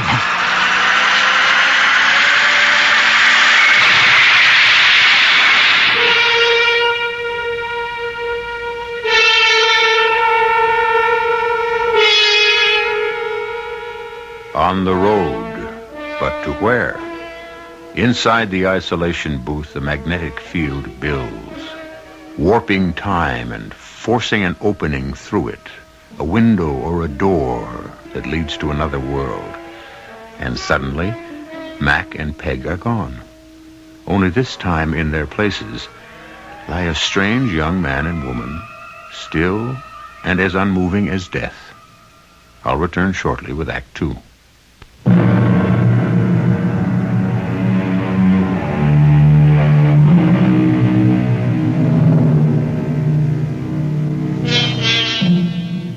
Through the lead-shielded glass, the professor peers at the two unmoving strangers bound by the straps to the couches.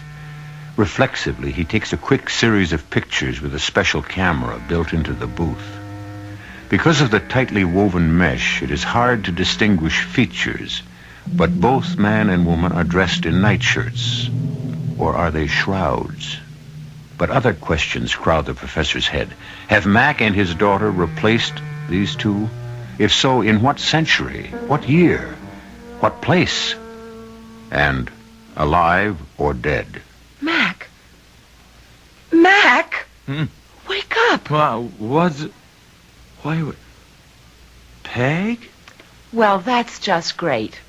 You make a dishonest woman of me, and you don't even know who I am. What do you mean? Just in case you haven't noticed, we seem to be in bed together. What? You're right. But where? Where are we? Well, I don't know. And while it's question time, what are you doing with that silly cap on your head? What cap? Wait a minute. Good Lord, I look like the old woman who lived in the shoe. And in that long flannel nightie, you look like you're well on the way to adding to that family. I'm coming back to bed. You shameless hussy. Ooh, I'm freezing. Ooh, you don't know how cold it is outside the blankets. Oh. Hold me. There. Is that better? Ooh, I guess. Yes. Well, now let's see. We seem to have replaced two other people in the year of our Lord, whatever it is. Say, look. What? There's a fireplace and some logs. I'm going to light us a fire and get the chill off this place. Well, how about that? Carpet slippers. There's a robe at the bottom of the bed. Yeah, I see it. Any way to light the fire? Yes, but hold your breath. Why? Old phosphorus matches. Lethal as all hell to breathe and probably stink to high heaven. Anyway, here goes. They work, though. Ooh. Wow. Phew. I'll open the window a little. Here. Are we in the country? Nope. City of some sort. Is it very early in the morning? No, the sun's up. I wonder where we are. Well, at least we know it's somewhere past the early 19th century. How? Well, matches weren't invented. At least the phosphorus match wasn't till like the 1830s. Hey, I think I can tell you where we are. Where? Come over to the window and look for yourself. It's marvelous. It's like Philadelphia. No, wait a minute. Look out over there. Almost due south. Oh, why, sure. Even with that scaffolding around it, I can see what it is. It's the dome of the Capitol. So we're in Washington. Yeah, that's what it looks like. Let me think. The old dome was, the original one was copper over wood. Not this baby. That's cast iron. It must be the same one we have today. Only today isn't today. It's what, Peg? When did they replace the dome? Oh, brother. It's a good thing I've been teaching history in school this year. Let's see. They started it in 1856, I think. And it took nearly 10 years to complete, or 9, I guess. And it's darn near finished, so that would make it about, 1864, around there? Well, it wasn't finished till 65. I don't know exactly when. Oh, Mac, look. That must be the monument. What, the Washington Monument? Oh, no, it's less than a third the size. Well, they stopped work on it for about 25 years. Oh. Well before the Civil War. Look at that, Matt. Union soldiers. Civil War, all right. We're right back in the middle of history in the making. Oh, honey, we can't pass this up.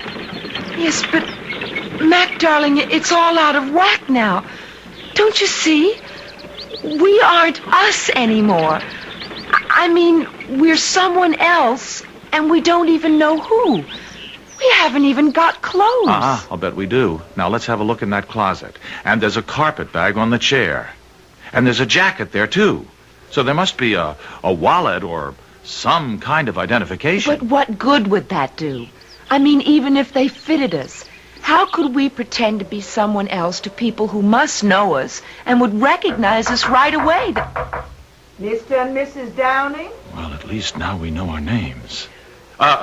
Yes? It's your landlady. May I come in? Well, I'm afraid I'm just dressing at the moment. Oh, I am sorry. It was just that I didn't have a chance to meet you when you arrived last night. I hope my daughter saw you comfortably settled. Why, yes.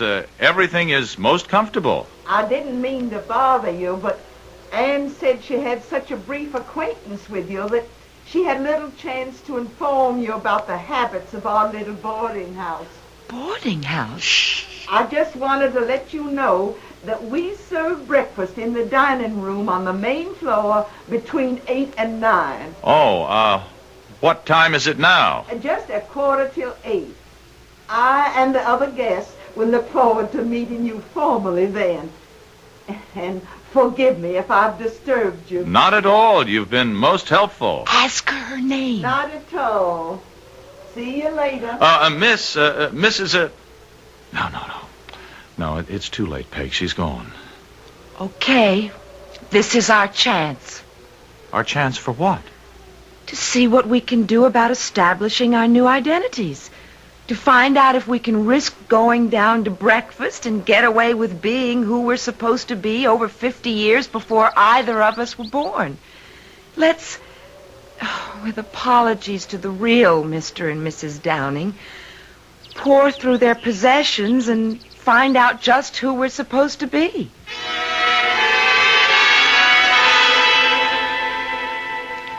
You look like Claudette Colbert or Joan Crawford in one of those old TV reruns of Hollywood movies. More like Vivian Lee. You mean Scarlett O'Hara.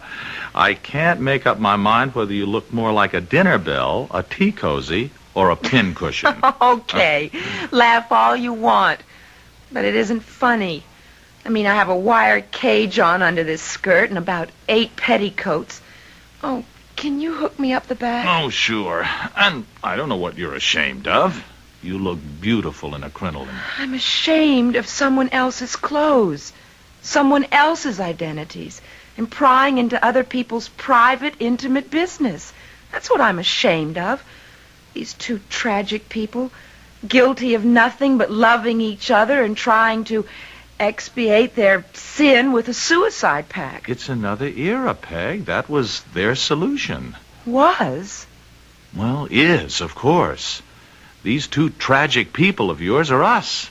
I mean, we're living their lives. Maybe we better cut and run. Are you afraid? I'm afraid of everything about this whole mysterious, out-of-this-world adventure. But we're not going back till you make up your mind it's time to. I've forced myself on you, made you let me come along.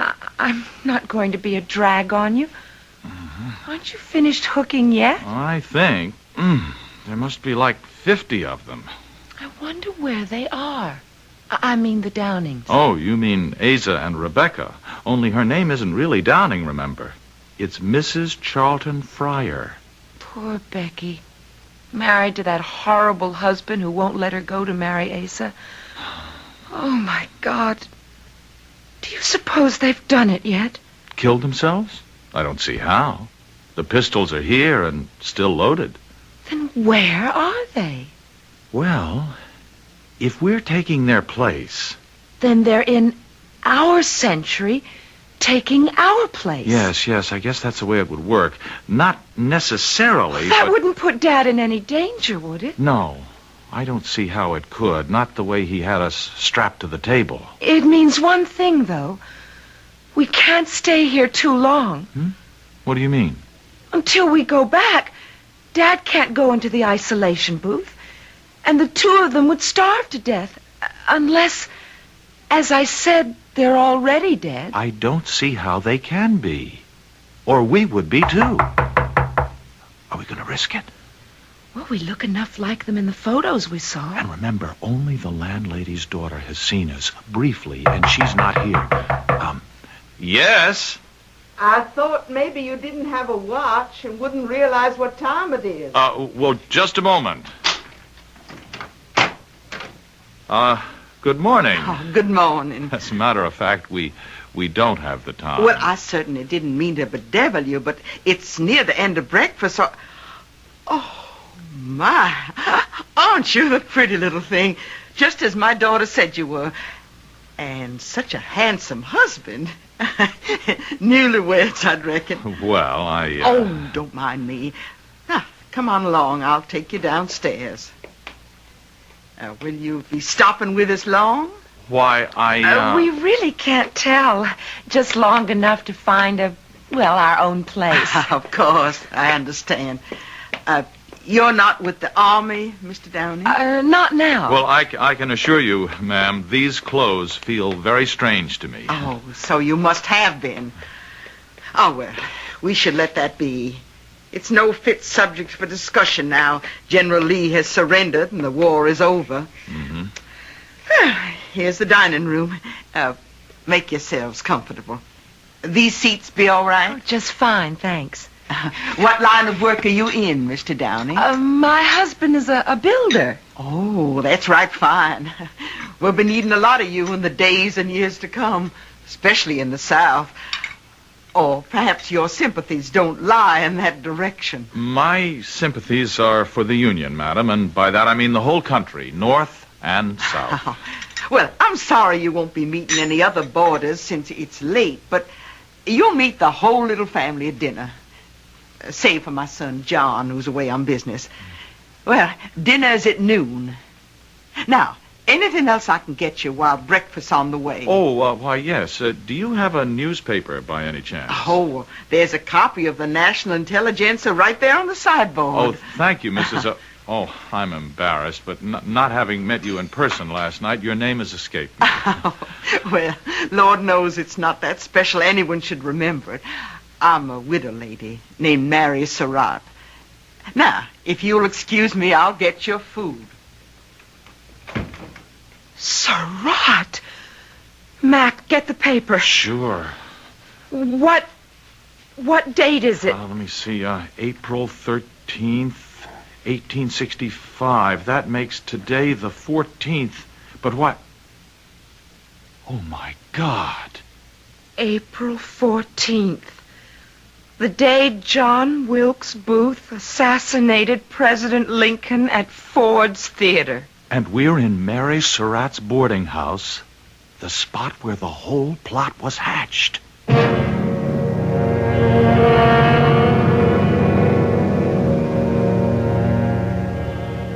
If you or I had been in the position of knowing without a shadow of a doubt the dreadful thing that was to happen on this day, what would we have done? And how? That's the question that faces Peg Andrews and Steve McDonald, time travelers who have it in their power to change history. I'll return shortly with Act 3.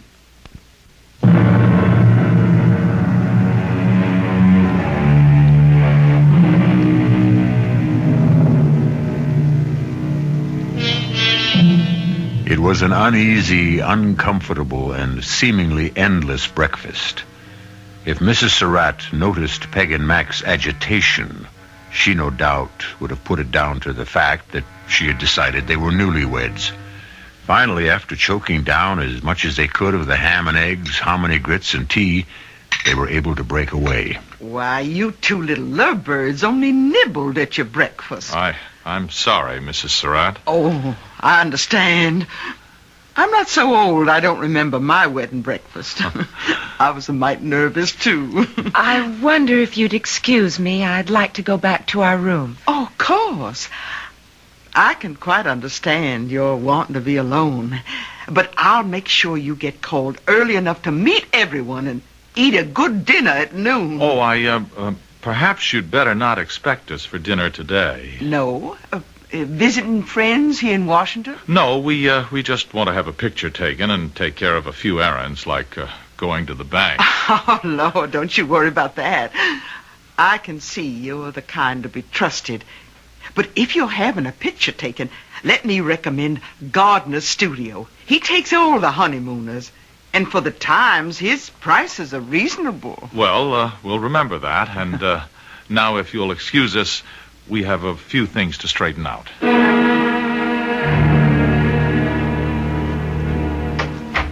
What are we going to do, Mac? What can we do?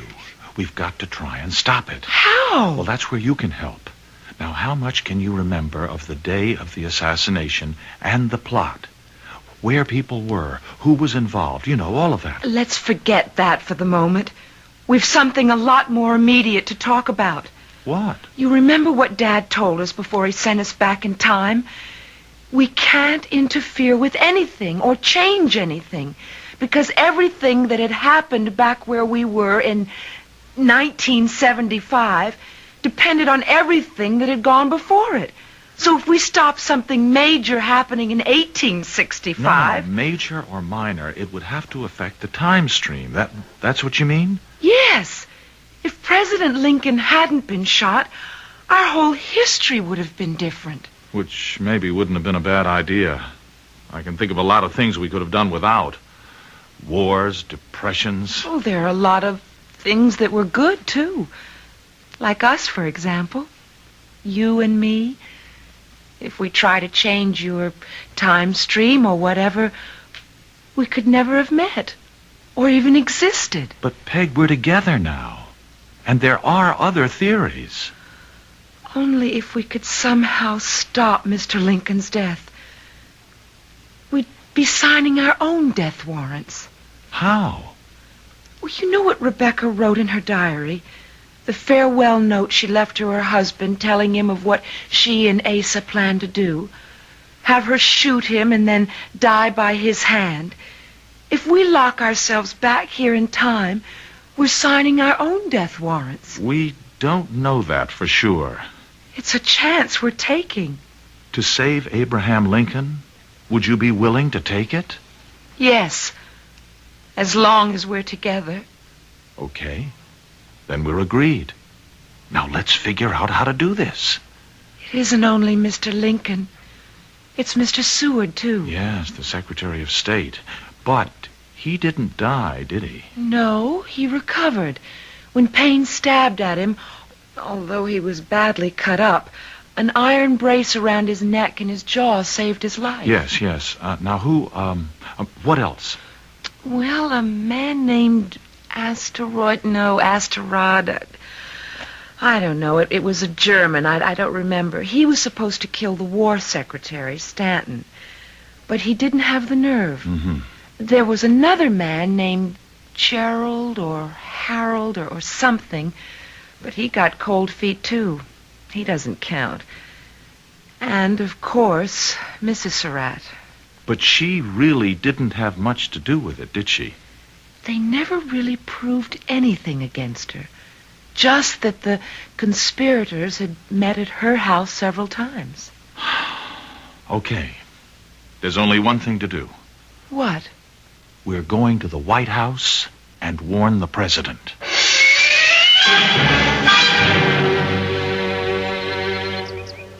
Well, if this is Pennsylvania Avenue, that must be it, but it doesn't look like the White House. It wasn't even called that then. Oh, I mean now. It's called the President's house. What are we going to do? I'm going up to that sentry and try to get in. I'm coming with you. Peg, there might be some danger. Some danger? What else is this whole thing? All right. Let's go. All right, lady, move along. Abe ain't seeing any more petitioners today. Hey, you. Where do you think you're going? I have business with the president. Yeah, you and what's left of the population. Forget it, mister. He's only one man, and anyways, he's tied up in state business. Now move on, will you? Please, officer, it's very important and personal. You can forget the flattery, ma'am. I'm just a plain foot soldier, Union Army. And I got no use for civilians today. Abe needs a rest from him. But this has to do with the president's well-being. Ain't no use of me letting you by anyways. You'd only be stopped inside. Now, listen to me. Supposing we were to tell you that we know there's a plot to assassinate the president. Sure, you'd be one of 100,000 nuts, soreheads, Johnny Rebs in disguise. So move on out before you tempt me to put a musket ball on you just in case you got any notions. Come on, Mac. Well, okay, but just one more question. One is all, brother. Which way is Ford's Theater? Now, there's a good notion. Save your imagination for there, huh? You take Pennsylvania here to 10th, and then a couple of blocks north.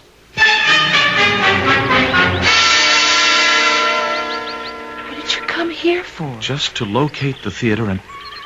Wait a minute. You see that guy there? Which? The dark-haired, shortish guy on the other side of the street in the cavalry boots and spurs, walking towards the theater. Isn't that Booth? Morning, Mr. Ford. Mr. Booth? Give you a hand unloading your buggy? Why, no thanks. One of my actors will be right out to help. Do you really think you can drum up any business for that turkey, our American cousin, you were foolish enough to produce? I'll wager, sir, I'll outdo Gray's theater tonight. Mr. Lincoln and General Grant are attending the performance. So, if it were my theater, I wouldn't give him standing room. But I promise you, it will be a night to remember. I'd give anything to know what they're talking about. I'd have given a lot more to have brought the Downing's pistols with me and put a couple of shots into Mr. Booth. You couldn't be a murderer, Mac. Oh, I know. Anyway, it's too late now. Now what? We'll try Mr. Seward's house and Mr. Stanton's. Anyone, anywhere who'll maybe stop long enough to listen to us.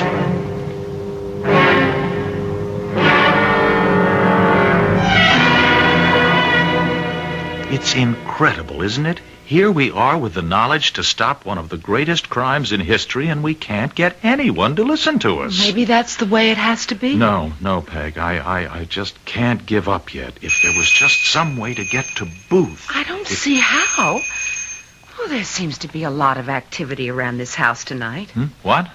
I don't know. Maybe there's a party now that supper's over. The front bell keeps jangling and people keep riding up. Wait a minute. You don't suppose... Look, the conspirators must have had a meeting once they knew Lincoln was going to actually be at the theater. Now, if they were going to... Well, where else? Look out the window, Peg. Easy, boy. Easy. By God, that's what it must be. That's the great John Wilkes Booth himself.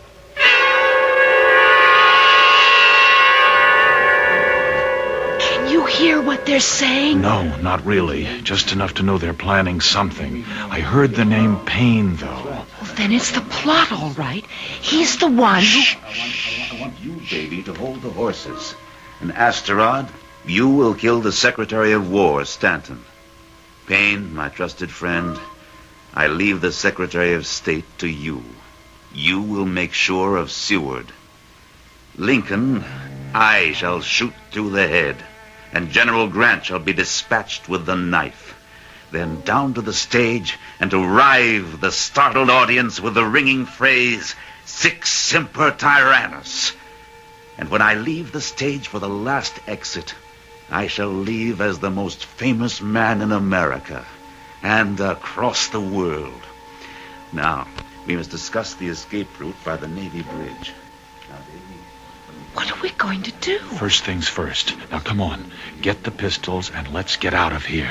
Why, Mr. and Mrs. Downing, what are you doing downstairs? I thought you were off to bed. Well, we were just going to take a stroll, but it seems a little chill. Come, Rebecca, dear.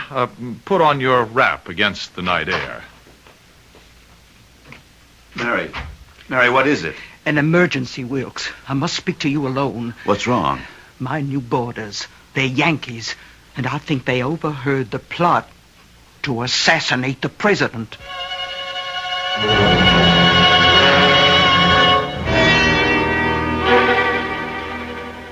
Where are we going, Mac? I noticed a little park on the way to the theater.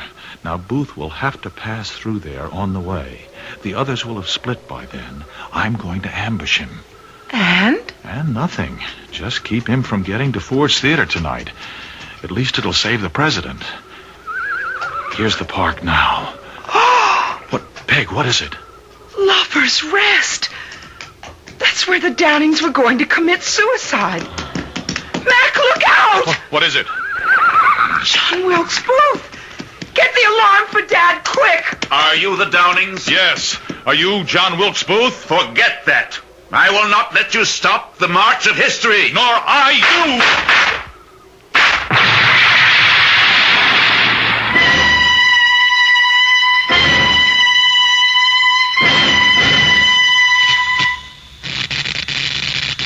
Mac? Mac, we're back! We didn't get shot? Or kill each other in that suicide pact? If anyone got shot, it must have been Asa and Rebecca. Hello, Dad. Oh, honey. Oh, children. Now, what's all this about being shot? Are you all right? Well, a bit shook, sir, but I guess all here. What happened with you while we were gone? Well, sir, I had a couple of strange guests lying on the table strapped down. A girl in a crinoline dress? And a guy in a long-tailed jacket like they wore in the Civil War? Just about describes them. They lay like corpses. So that's all that happened to me. Now, what happened to you? We tried to stop Lincoln's assassination. You what? But I don't guess we succeeded. I mean, nothing's really changed, has it? No, I'm afraid not. President Abraham Lincoln did get assassinated by John Wilkes Booth on April 14th, 1865, the way we've always known. Well, of course, darling. Nothing could change that. After all, it's history.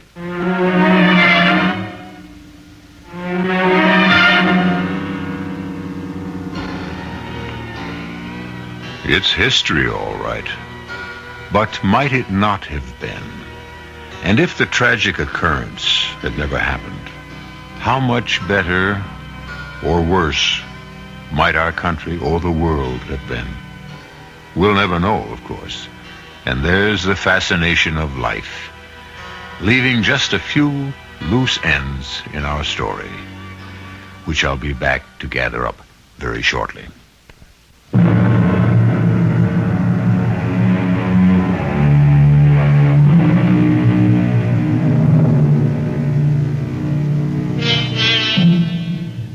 One final footnote. It is fascinating that in one of the Washington papers of December 15th, 1865, black bannered headlined with the assassination reports, buried in the back pages was a small note that the bodies of Asa Downing and Rebecca Fryer had been discovered in what appeared to be a suicide pact. The item might never have made the paper except for the coincidence that the death tryst was so near the now famous Ford's Theater. Our cast included Jennifer Harmon, William Redfield, Ian Martin, Bryna Rayburn, and Gordon Gould. The entire production was under the direction of Hyman Brown. This is E.G. Marshall inviting you to return to our Mystery Theater for another adventure in the macabre. Until next time, pleasant dreams.